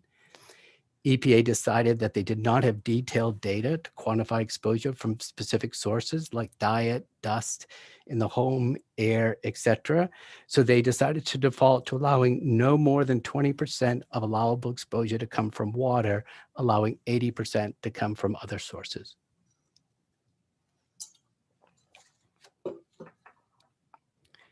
This next slide shows the different values used by states and EPA for these three key inputs used for developing drinking water standards for PFOA. Note that there is a 40-fold variation in the toxicity values, though most states are deriving toxicity values in that sort of 2 to 6 nanogram per kilogram per day range. There is a 6-fold variation in water consumption rates, a result of decisions to model the water consumption either for an average adult, a pregnant lactating woman, a formula-fed infant, or an infant breastfed from a mom exposed to PFAS before and during pregnancy, with the choice of who based in part on the toxic effect used as the basis for the toxicity value. And then finally, we see a 3-fold variation in the percentage of water exposure that is allowed to contribute to the tolerable daily intake, which reflects differences in thinking about our ability to estimate background exposure to these chemicals. Very similar picture for PFOS, except maybe less variation in the toxicity value and a little bit more consistency. Again, most states ending up in that sort of 2 to 5 nanogram per kilogram per day range. My point of showing you these two slides with all these different numbers being used for the key inputs to derive a drinking water standard is to illustrate that there are a number of ways to get to a drinking water standard of around 20 part per trillion. We view this variation as less about states having access to more recent science than EPA, but instead it's mostly about different health scientists looking at largely the same body of science and making different decisions on which science to consider and how to analyze the science and how to consider the uncertainty associated with this effort. For us in Maine to sort this out, it means we need to dedicate staff time into understanding what these states have done, how they're different from EPA, and make a decision either to adopt a particular state's approach as is or derive our own toxicity value, make our own decision about how to model water consumption, and make our own decision about a relative source contribution fraction to account for background exposure. We have, in fact, initiated this work, and we've made good progress with PFOA and PFOS, but it is still a work in progress at this time. Thus far, I've talked only about drinking water standards for PFOS and PFOA. We often encounter multiple PFAS chemicals in the same water sample, so we need limits for more than just these two. It is also important to think about how they may act in combination. The PFAS chemicals PFHXS, PFHPA, PFNA, PFDA are the examples of ones we have encountered in combination with water samples along with PFOA and PFOS. A common approach in deriving drinking water standards is to develop separate standards for each chemical based on specific information as to that chemical's toxicity and consideration of how it behaves in our bodies, such as how long it persists. Michigan is a good example of this approach, having recently adopted drinking water standards for 7 specific PFAS chemicals, as I show on this slide. And as you can see, they do not all have the same value, meaning they consider them to have different toxicity and different ways that they behave in our bodies. New Hampshire, Minnesota, New Jersey, and New York are all other examples of states using the chemical by chemical approach in deriving their drinking water standards. An alternative approach is what I refer to as a summation approach. And in fact, US EPA's health advisory of 70 part per trillion for PFOS and PFOA make use of the summation approach. The 70 part per trillion guideline is applied to 2 chemicals individually or in combination. So for example, you could have 35 part per trillion of PFOS, 35 part per trillion of P4. That would be of equal concern to 70 part per trillion of either one of them individually. And this approach was taken because both chemicals had very similar toxicity values and both were based on a common health effect, developmental toxicity. Vermont extended this approach to include a total of 5 PFAS chemicals subject to their 20 part per trillion limit they developed for PFOS and PFOA. And in doing that, effectively assumed each PFAS is equally toxic and behaves in similar ways in our bodies. Massachusetts has also taken this approach and extended by adding a 6th PFAS chemical, the 10 carbon length PFDA. Connecticut also uses a summation approach, but applies it to the same 5 PFAS as Vermont, but uses the EPA health advisory of 70 part per trillion as their limit. The majority of the PFAS task force recommended Maine use the EPA health advisory limit of 70 part per trillion and, like Connecticut, apply it to the sum of 5 PFAS. I want to close out the discussion of water with a comment on Maine CDC's role in the ongoing Fairfield well water investigation Dave has already highlighted. Here we are encountering wells with PFAS levels in the hundreds, thousands, and even tens of thousands of part per trillion. These exposures are likely to have been ongoing for many years. Residents with high PFAS levels in their well water have understandable questions about what this means for their health. We're making either myself or my lead PFAS toxicologist, Dr. Tom Simmons, available to these families for consults by phone. We're providing them with ATSDR's guidance for clinicians so their health care providers can become educated and up to speed, and then they can have their joint discussions regarding any increased health monitoring that may make sense. We're also in some cases talking directly with their physicians. Now I'd like to shift to the last part of my talk and discuss our work in developing agronomic exposure models. And let me get that off my screen, apologies.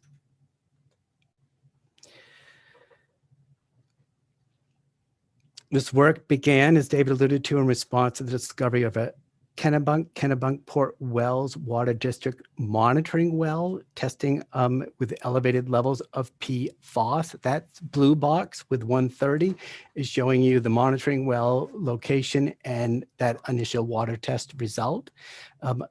We then from there tested the milk at the farm because it was right next to the well serving the farm. And so this was a small dairy farm. The milk level tested at 1,420 parts per trillion. We didn't believe we could explain that from the water alone. That led to our colleagues at Department of Environmental Protection getting involved and testing a lot of soil at the site, as well as a single hay sample. Based on that hay sample of 9.6,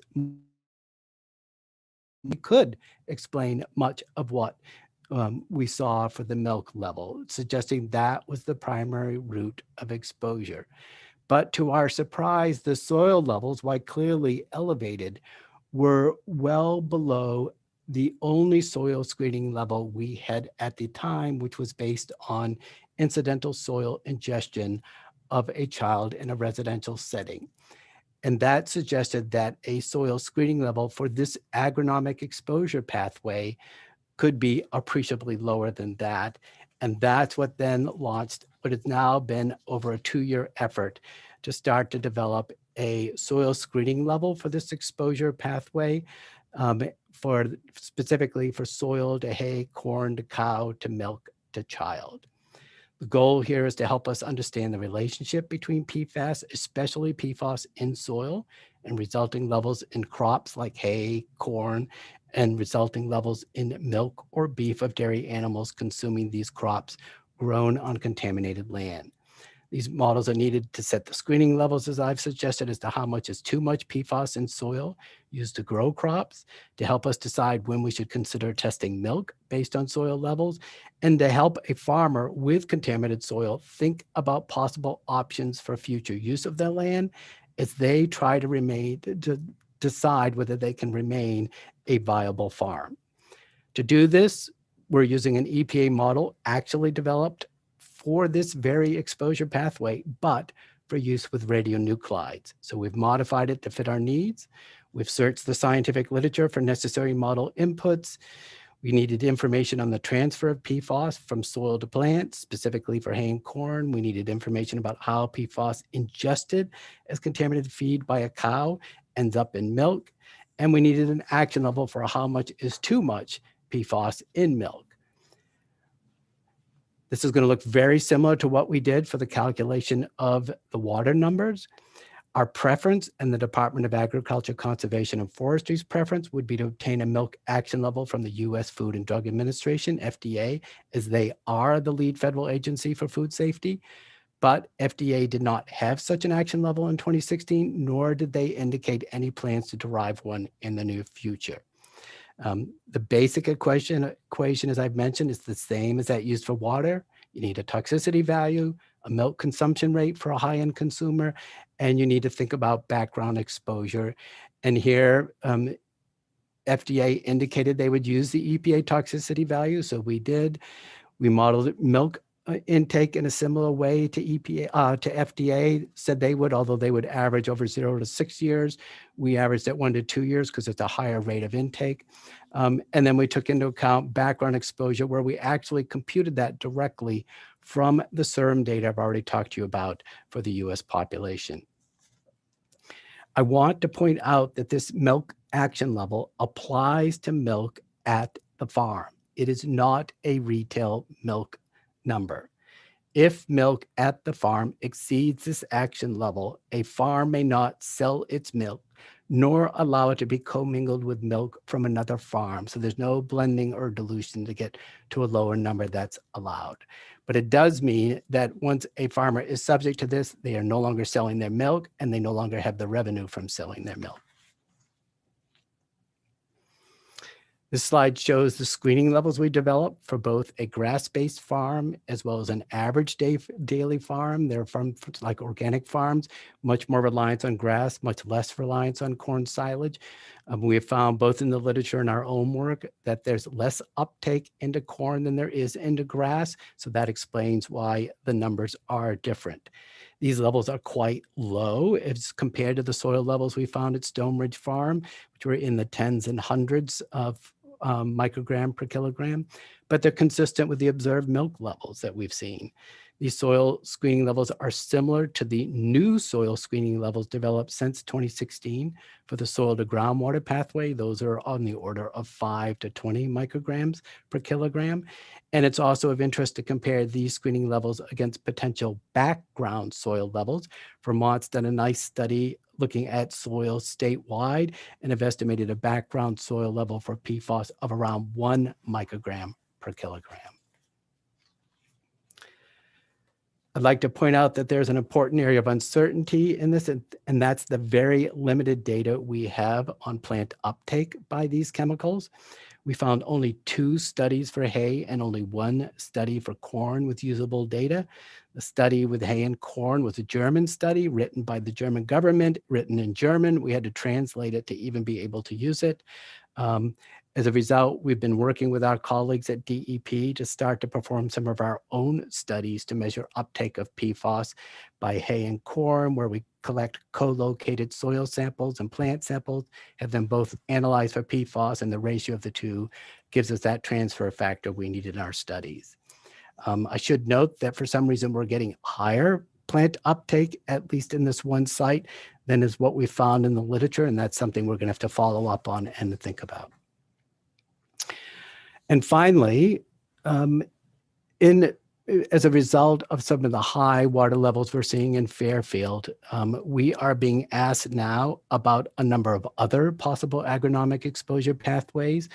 The question about surface water used by livestock when the surface water is contaminated, the high well water being used for chickens, and the chickens producing eggs and people consuming the eggs, and then use of high PFAS water on vegetable gardens for watering. These are all important questions, but they all take time and in some cases new acquisition of data in order to be able to answer. We currently have some eggs at FDA's laboratory in Maryland to be analyzed to help us with evaluating that pathway. I want to end by acknowledging we have very strong collaboration with our colleagues at DEP and Department of Agriculture, Conservation and Forestry. FDA has offered us some free testing on grass, corn, eggs, and milk samples, and USDA has provided us some free testing on beef samples. I recognize I've shared a lot of detailed information. I'm very willing to take questions now, and I'm willing to return to any work sessions to expand on any of these topics discussed today, given the importance of this issue. Thank you.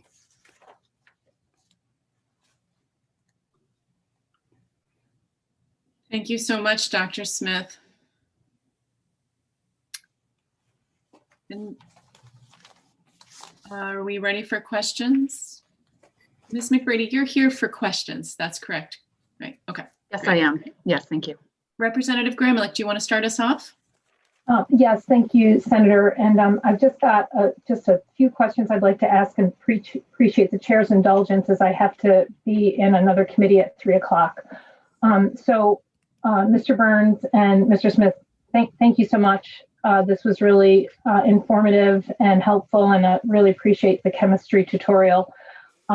So my first question, I'm not sure who to direct it to, but given what we understand about PFAS, can you help me understand why folks are still spreading biosolids if they have any levels of PFAS in them? So I'll start with that one, and Dr. Smith can jump in if he wants to add anything to it. We have established screening levels that look at the biosolids placement on the soil, the transfer into the ground, and if the material, the sludge being applied, is below the screening levels, it's deemed safe to continue with land application. We are going to be looking to confirm that. I mean, we believe that that is still the case, that that would be an accurate way to look at it, but we do plan to confirm through some water monitoring. There are, as I pointed out, only a handful of places in Maine where that can still occur based on the results we've seen. So that's something, thank you, Mr. Burns, that's something that the department is continuing to explore? Yes, we are. I should also point out, just to make sure that we have the complete picture, is the options are challenging. If we're doing all landfilling of the biosolids, there are certain challenges at the landfills, whether they can accept the material or not. It takes quite a bit of bulking material to get the strength necessary to landfill this material in a landfill. We have adequate capacity right now, but like I said, it is a challenge, and the wastewater treatment plants are seeing their costs jump up quite a bit in response to that. Okay, thank you. And I think the next two questions I have may very well be directed to you, Dr. Smith.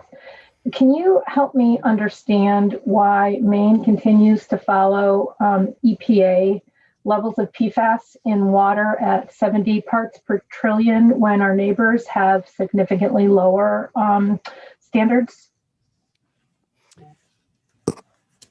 Well, that's going to be a topic tomorrow for the public hearings on two bills related to that. So just with that as background, I think what I've tried to give you a sense for today is that it's really, it's a lot of science goes into deriving these toxicity values, and that's something that we're still in the process of doing. And as you can see, the states really differ in how they get there.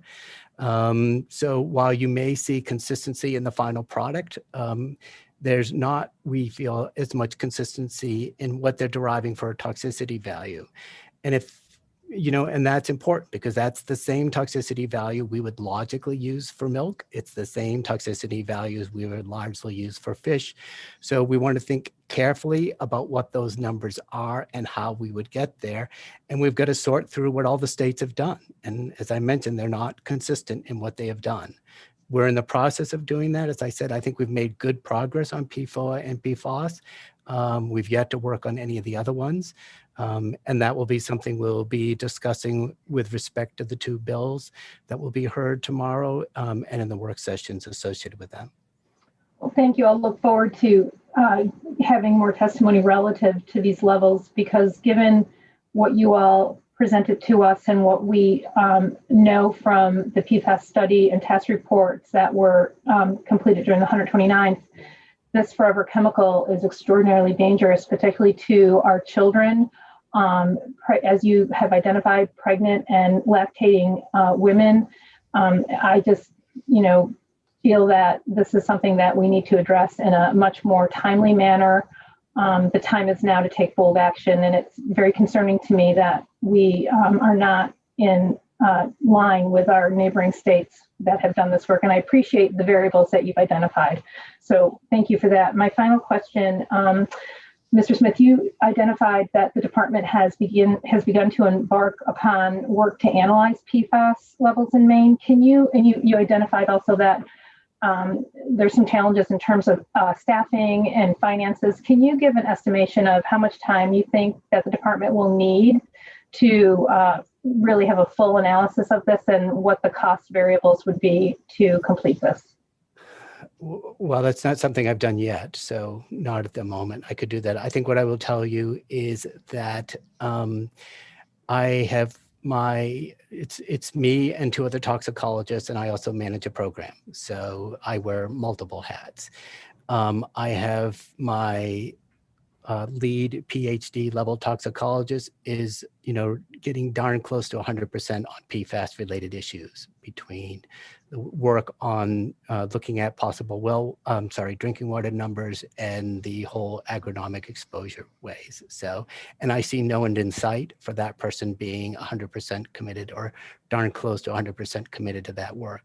I only have one other person after that. So that's what I have for resources to put on this at this time. Although we are looking to leverage resources, we just may be able to get a PhD level chemist at Harvard and a senior who's an engineering student looking for topics, and they may start to collaborate with us in the next month. But I'd say I don't really have a sense right now of how much time it's going to take. Partly that will depend on our discussions around the various bills. I think we recognize that the timeline for rulemaking that's proposed in LD 129 may seem long to people. That timeline is in part thinking how we can do this with our existing resources. If we want to speed up, it just puts a crunch on other things we can do. So. Yeah, I appreciate that. That's why I asked the question of, maybe if we don't know right now at 10 of 3 on Monday, we can get a little more specificity around what costs might be associated to move forward on this.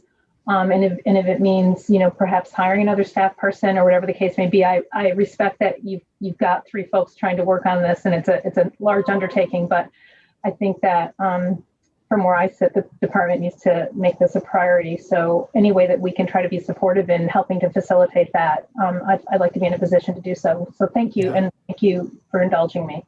Sure. Thank you, Representative Gramlich.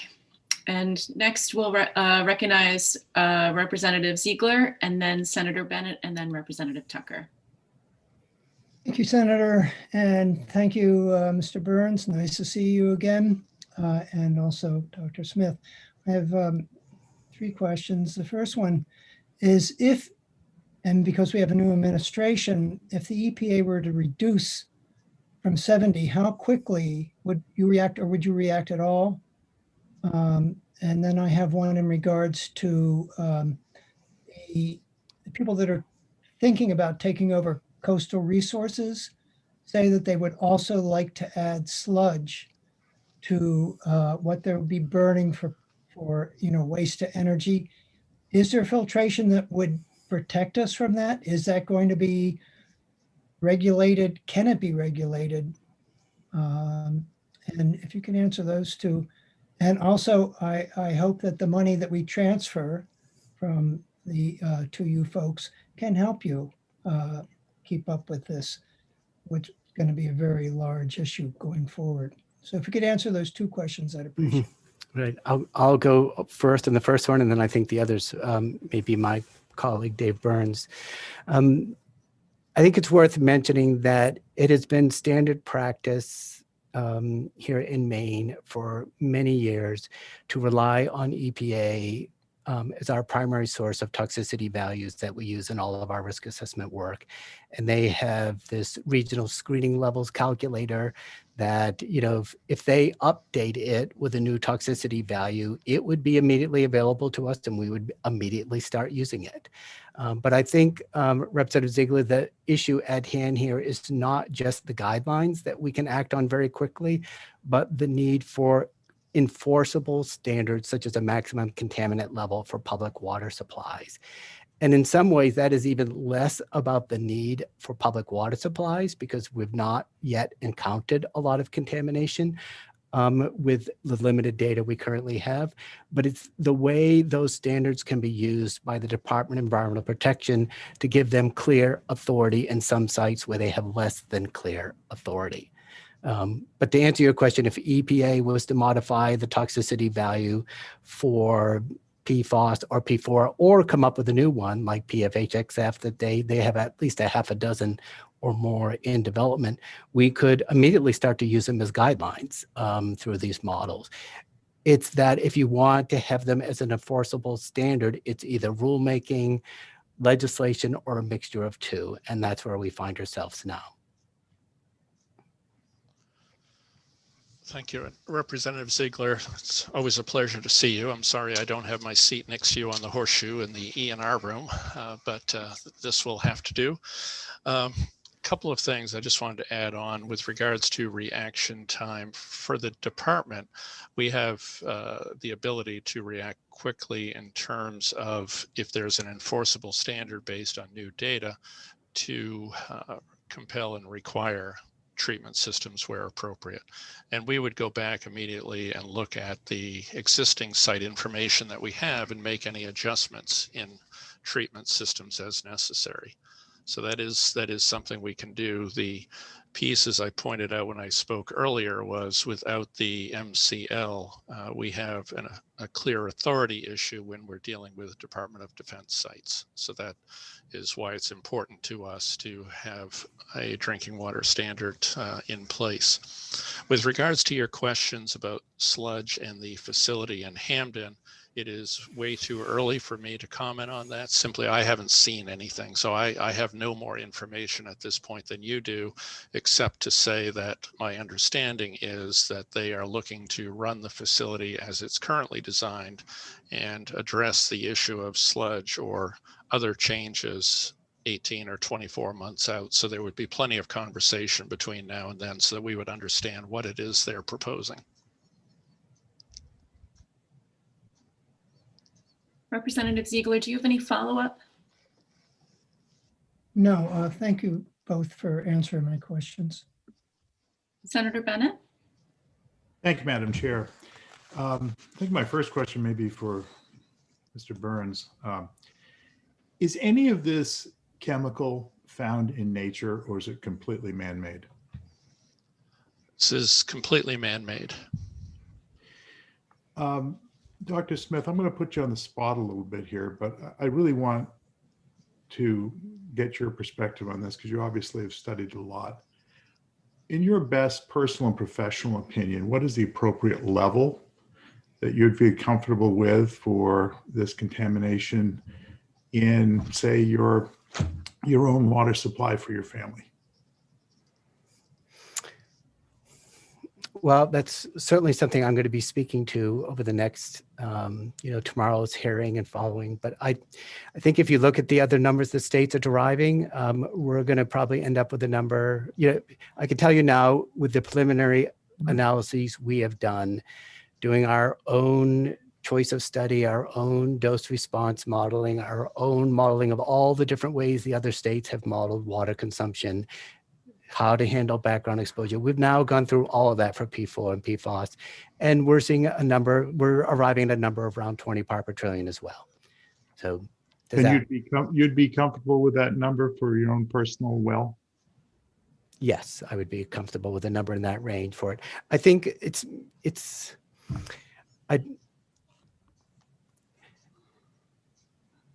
I'm hemming and hawing here a little bit because, okay. For those of us who derive these numbers on, the process is you look at studies, you identify a sensitive endpoint, you use that study to try to find the dose in that study, which is considered to be without any adverse effect. Right. Then you have to extrapolate that dose to humans. And we're currently doing that based on serum levels. So you take into account the very different half-life for it. You do all that and you end up with a daily dose for your use in deriving a water number. But then there's an application of uncertainty factors to take into account what you do or don't know. So the front part of it's all science, working with animal bioassay data. But then you get to these uncertainty factors. And the minimum people are applying is 30-fold. Some are doing 100, some are doing 300, some are doing 1,000-fold. So I think my message is I wouldn't want you to think that these are overly precise numbers, right? That's, I think, an important recognition. They're not overly precise numbers. We have these methods in place to try to err on the side of caution and make them health protective. Can I really tell you there's a big difference between 20 and 70? Not easily. But we try to follow these sort of standard processes for deriving these numbers. I think for me, a game changer over the past year has been a new study that was published out of looking at a previously studied European cohort of looking at the reduction in antibodies associated with common vaccines for 1-year-olds at some pretty low serum levels. And if you use that, you would end up with a pretty low toxicity value for those. And so I think that, and that was published in July of 2020, I think. So that new data, I think, has been a bit of a game changer in my own mind of wanting to apply an additional uncertainty factor in our derivation of numbers for PFAS and PFOA. Who makes this material? Oh, I'm going to leave that to Dave. Dave? Yeah, thank you. So the manufacturers in the past have been 3M, a company called Arkema, I don't know how to pronounce this next one, Asahi, A-S-A-H-I, BASF, Clariant, Dakin, DuPont, Solvay. Those are the ones that I'm familiar with. Are they currently still making this product? Those companies that I just mentioned are not currently. The last group was part of the 8 that agreed to phase out of PFOA production in 2015. 3M was making it in 2002. Things have been spun off to various entities, so I can't speak to all of those spin-off companies and who's doing what.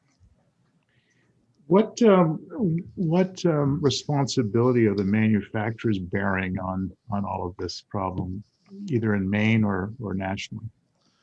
Nationally, there have been some efforts. Various states have gone after the chemical companies, and some have done early settlements on this, but there are court cases litigating this. Do you have information on that you could share with the committee? I can get information. I don't have it right handy, but yes. Thank you. Are you aware of Maine, our Attorney General, or any other representatives of Maine pursuing litigation on our behalf of the chemical companies producing this? There are what I would call early discussions about that and what it would take and what would be necessary, yes. Okay. Well, I want to say thank you for the presentation. It's really helpful and informative, and I appreciate your candor about all of that, particularly Dr. Smith. Thank you.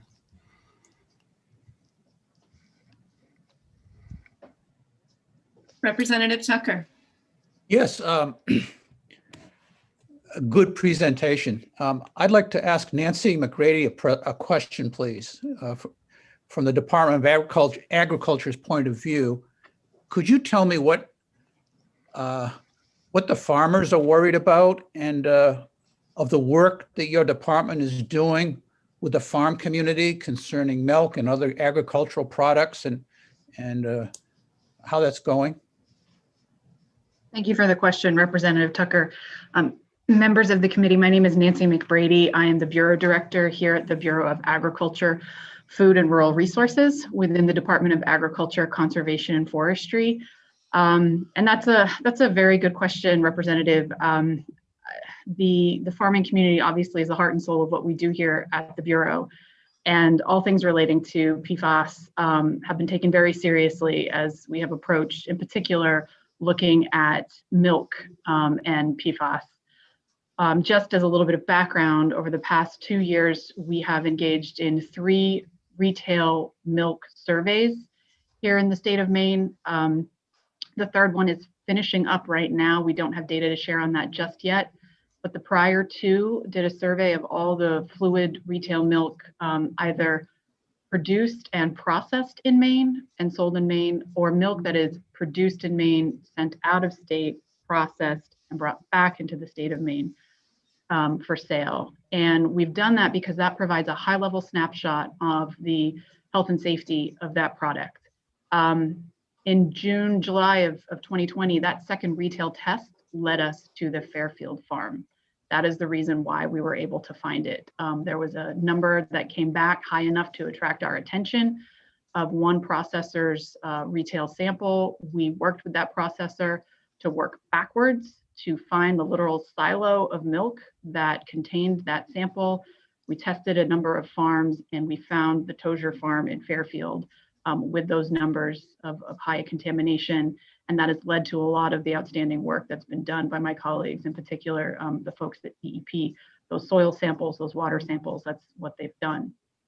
What that then happens, what triggers our involvement is to work with the farm to understand what is the source of their contamination. We hit the ground with our staff and also DEP staff to take environmental samples, water, soil, feed, et cetera, anything that we believe needs to be investigated to ascertain the source of contamination. That is sometimes multiple bites at the apple. These farms may have great records, they might not. We have to talk to them, meet with them many times, walk the fields, understand where things may have been spread. We have to collect information about what they grow, what do they feed their animals, when do they feed it, what do they get off farm that they bring in farm. So it is very much a puzzle that needs to be put together. There are gaps in that information. We try to be as transparent with these farmers as possible. We don't have all the answers. They have to be patient with us. And they are frankly terrified when they find themselves in this position. As a dairy farmer, if their milk is adulterated, their market evaporates overnight. They are no longer able to sell commercially. There is very little in financial support for these farmers, other than one, thankfully, federal program called the Dairy Indemnification Protection Program. This has been in existence for a while. It was not PFAS specific, but if a farm's milk is contaminated by toxins, nuclear fallout, et cetera, and the milk is not able to be sold commercially, they are able to ask for indemnification for the amount of money that they would otherwise be paid for their milk at market rate. So while that covers the costs of the farm, if they continue to produce the milk and then have to dump it, of course, that helps. But there's still feed to be paid for. There are still many costs. The cash flow is nil. So there's just a lot that they struggle with to make ends meet. So Rep. Tucker, obviously I could talk about this quite a lot, but what we are trying to do as a Department of Agriculture is understand where that contamination is coming in. Is there a lifeline at that farm where they can get clean feed? Can they farm something that is PFAS tolerant, such as maybe corn for their animals? So we try and solve the puzzle for them. In particular, off of one farm in particular, we're talking to the dairy industry in general. I speak with Julie Marie Bickford, who runs the Dairy Producer Association here on a regular basis. We speak with others, answer calls, and try and be proactive to help people understand where we're at and where we're going. Thank you very much. You're welcome. Representative O'Connor. Yes, thank you all. Thank you for the presentation. It's been very interesting, a little troubling, but really interesting. So I heard earlier that you were working with a student from the University of Yale, an engineering student. I was wondering if there would be a possibility of working with our students from the University of Maine.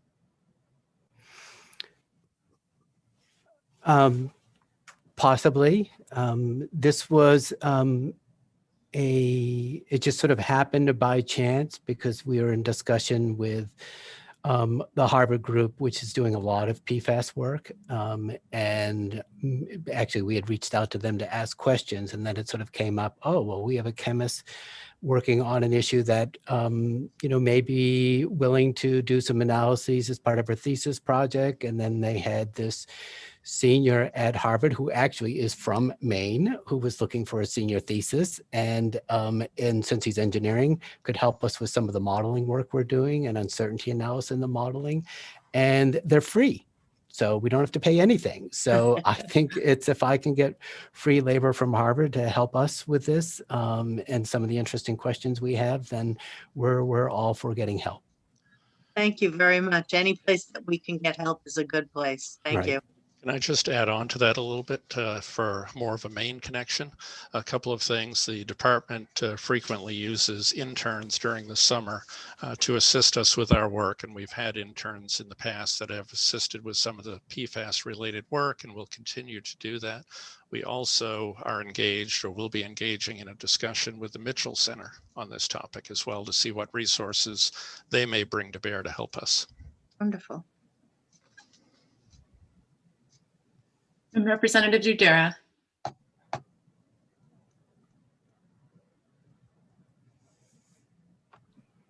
There we go. Thank you. Thank you, Senator.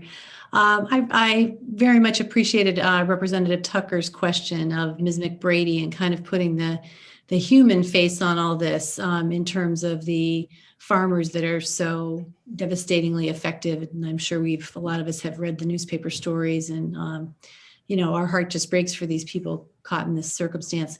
So my question is for you, Ms. McBrady, kind of furthering that.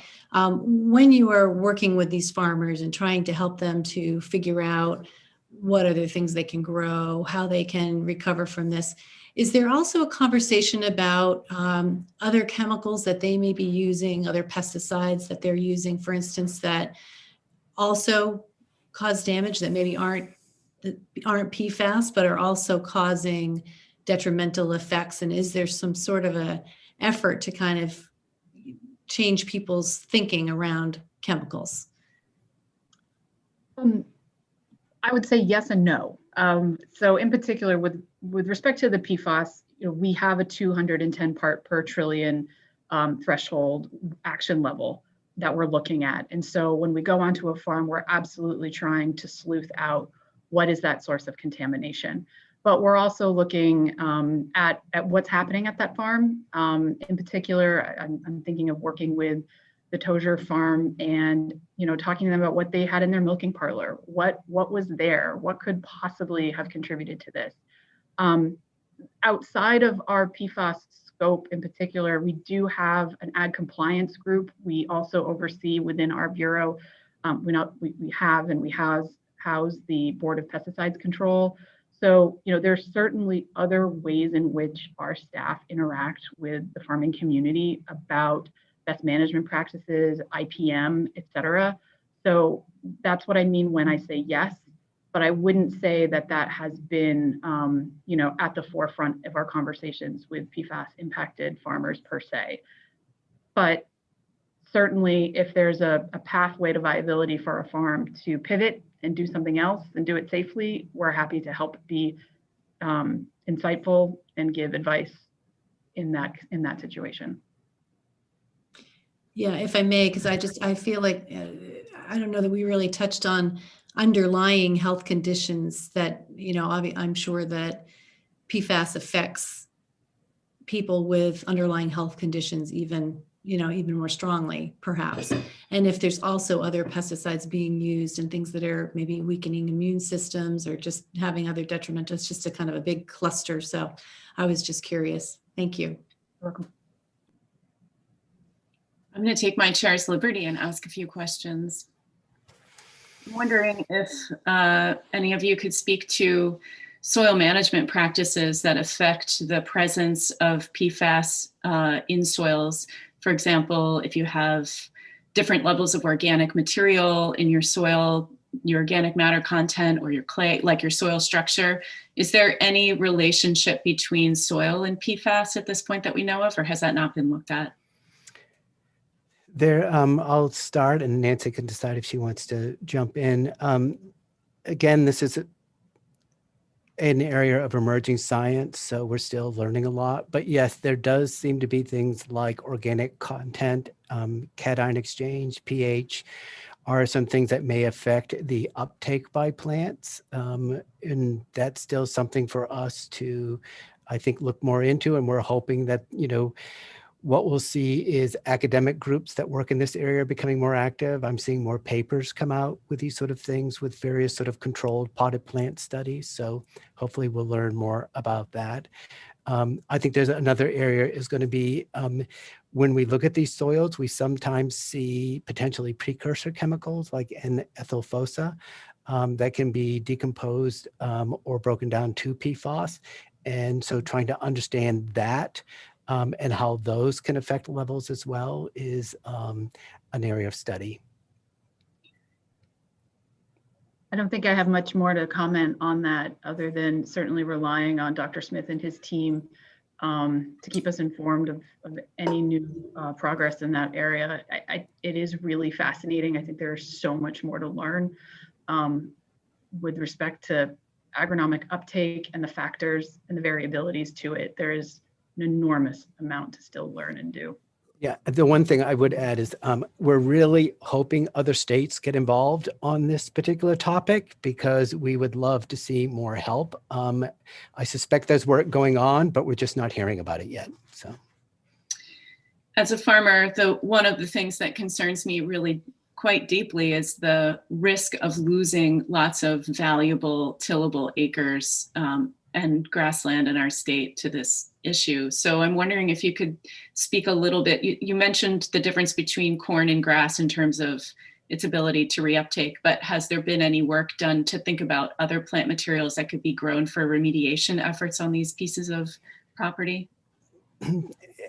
I'm aware that there are some papers out there on that topic, but it's not an area I've looked at. What I've looked at is some of the papers on the differences between what you'll see in stem stalk leaves versus what you will see in fruits. And there's an interesting difference there. So for example, if you look at corn grain, we had some samples analyzed and it was non-detect for PFAS despite present in the other parts of the plant. So that suggests you may be able to grow corn for grain on fields with some fairly high levels of PFAS in a relative setting. Of course, that means the farmer has to be equipped to harvest grain and they may not be. So that's now an added cost as to how you would make that happen. I've seen some papers on minimal uptake into fruit like strawberries, cucumbers, tomatoes, as compared to the plant. Whereas if you're looking at lettuce and greens and things, it's more taken up. So I'm not quite getting at your question, but it's you know, it's another area where there's emerging science, and we're hoping a lot more will come out. Yeah, I guess I would wonder if you were going to use plant material as a remediation effort, you would then need to figure out where you're going to dispose of the contaminated plant material, and that would be another layer. Right. And then when you're cleaning up the wells, when you're adding into these homeowner wells, you're adding systems. Can you tell me a little bit about the thoughts on how long we might need to continue to service a well? Well, I wish I had the answer to that, to be 100% honest with you. I expect that that's going to go on for quite a period of time. I don't see that we're talking about a quicker fix like we might talk about with some other contaminants moving through the system.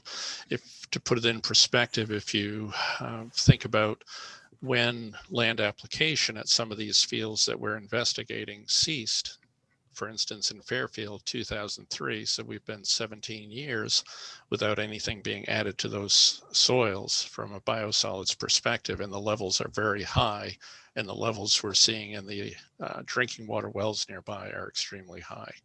So I think we're going to be talking about this for a very long time, and trying to remediate across hundreds of acres is going to be a challenge. Mm-hmm. And have there been discussions about property values in relationship to this contamination? I've fielded one or two questions about that, not surprisingly, yes.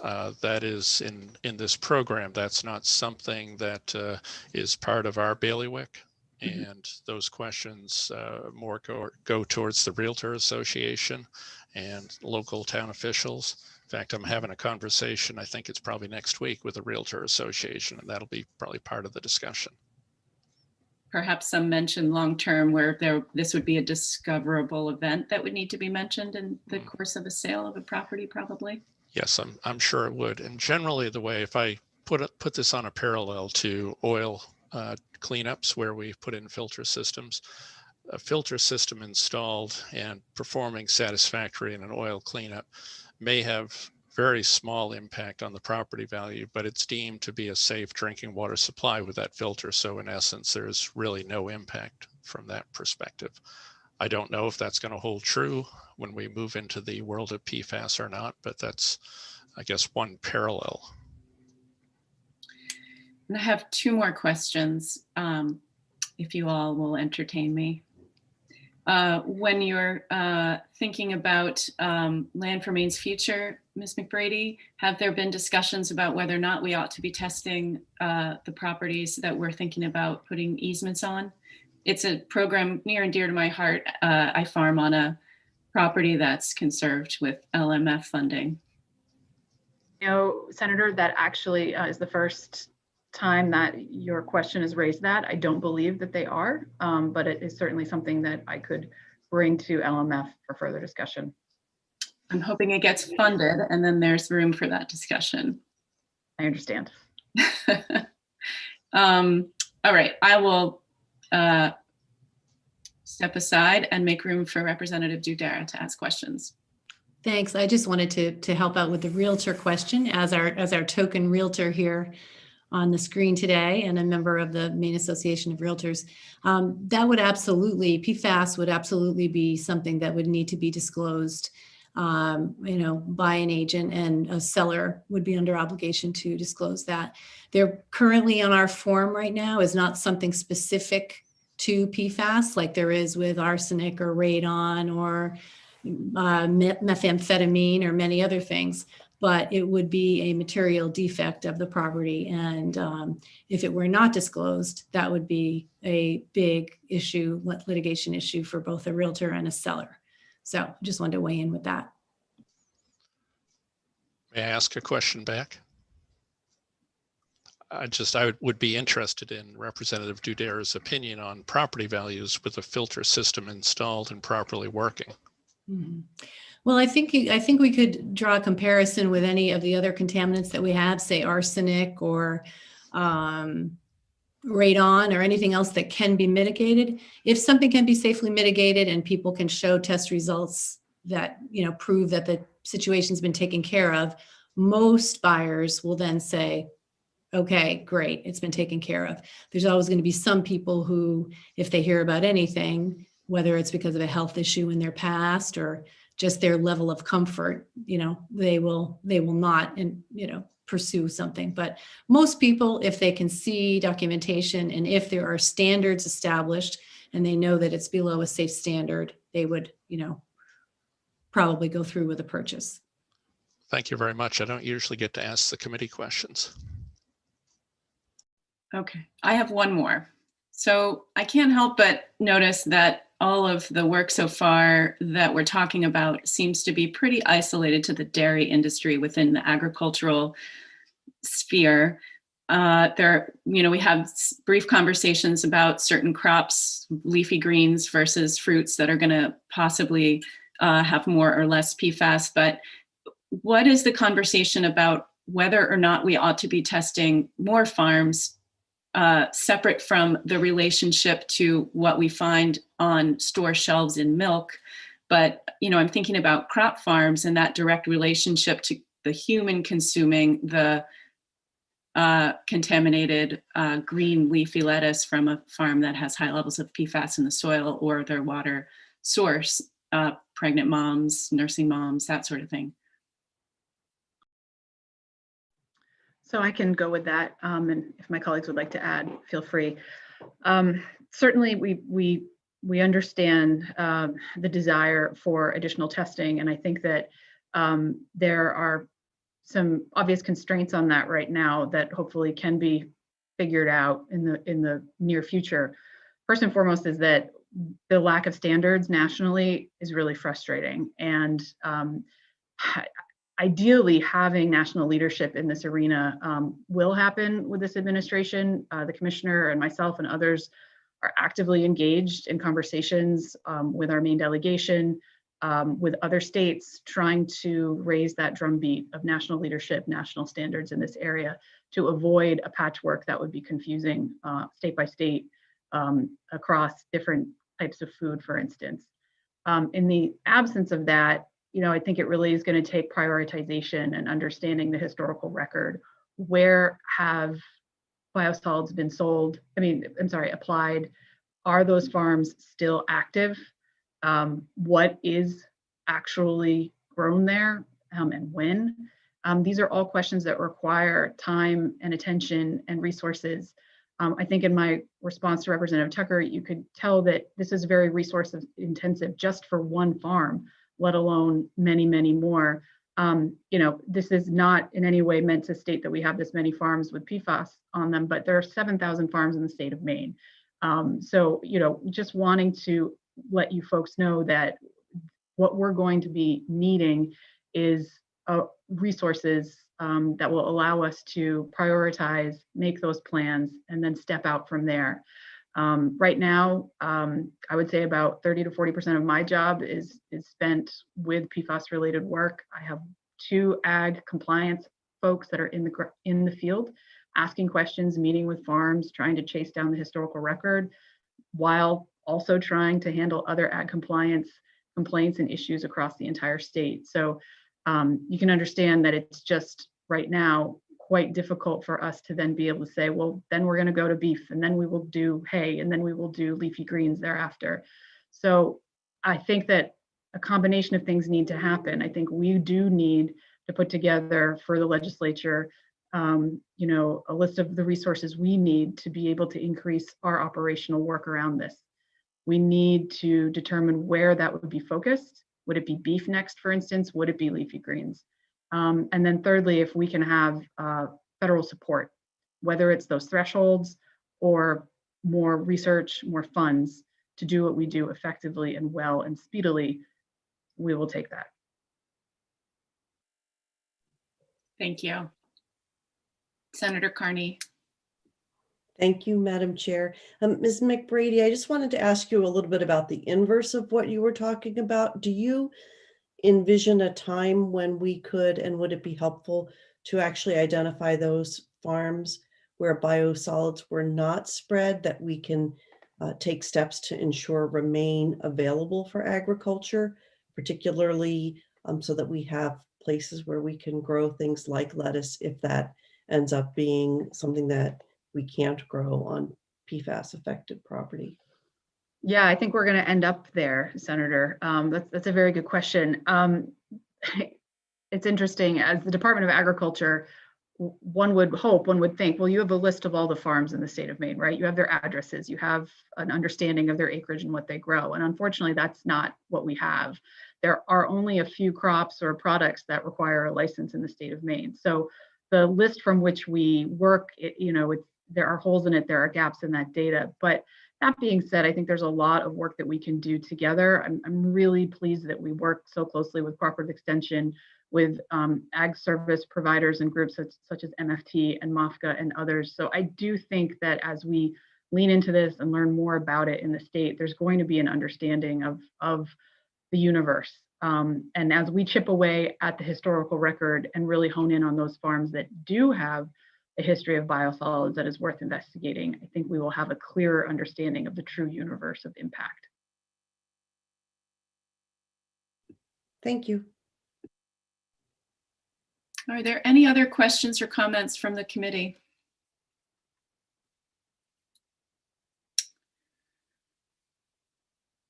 I'm not seeing any.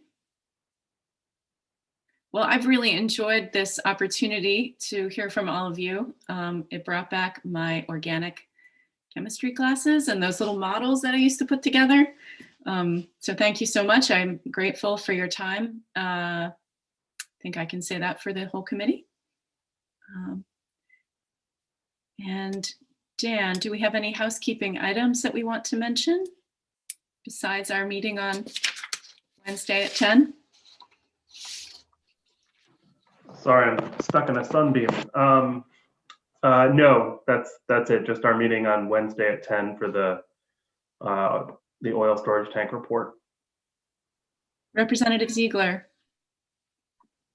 Yes, could we put Zoom in the title when you send out the Zoom connection? Because what I do is I go through a search, and if Sabrina's sending it, Sabrina Zoom, and then it'll come up because we're getting a lot in our inbox and I have to sort through all those to find the Zoom. And maybe it's just me, but and if it is, I really don't care because I am having a problem with finding the Zoom connection. Given the reality of all of us showing up as Lydia Bloom this afternoon, I think you're in good company that we all had trouble finding the link.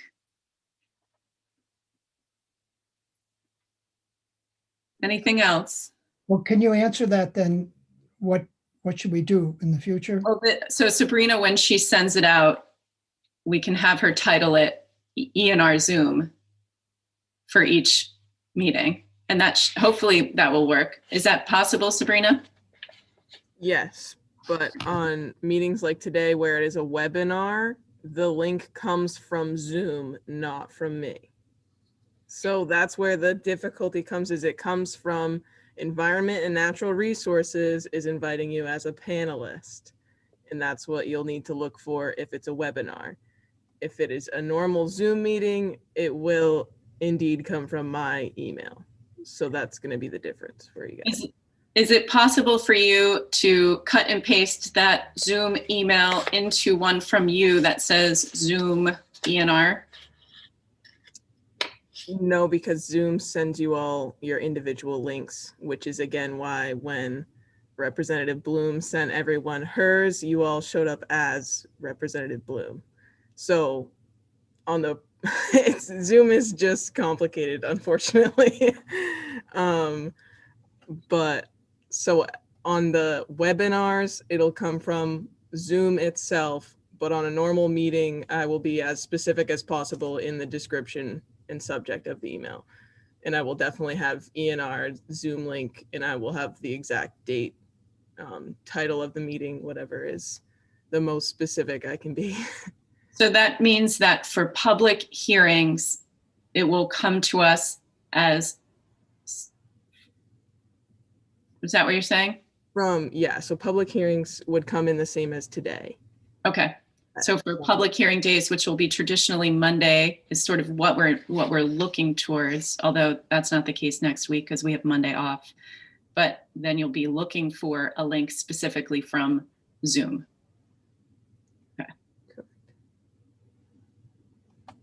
Senator Carney, did you have an additional question or comment?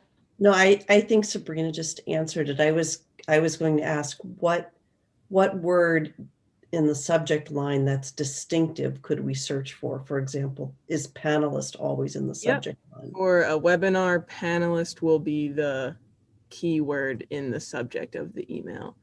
On a meeting day, it'll come from me, and then it'll say Zoom link. It'll have the meeting title. It'll be just very specific. Thank you. Yeah, of course. Are there any other comments or questions? Seeing none, a motion to adjourn. So moved. Wonderful. Thank you. All right, everyone. We'll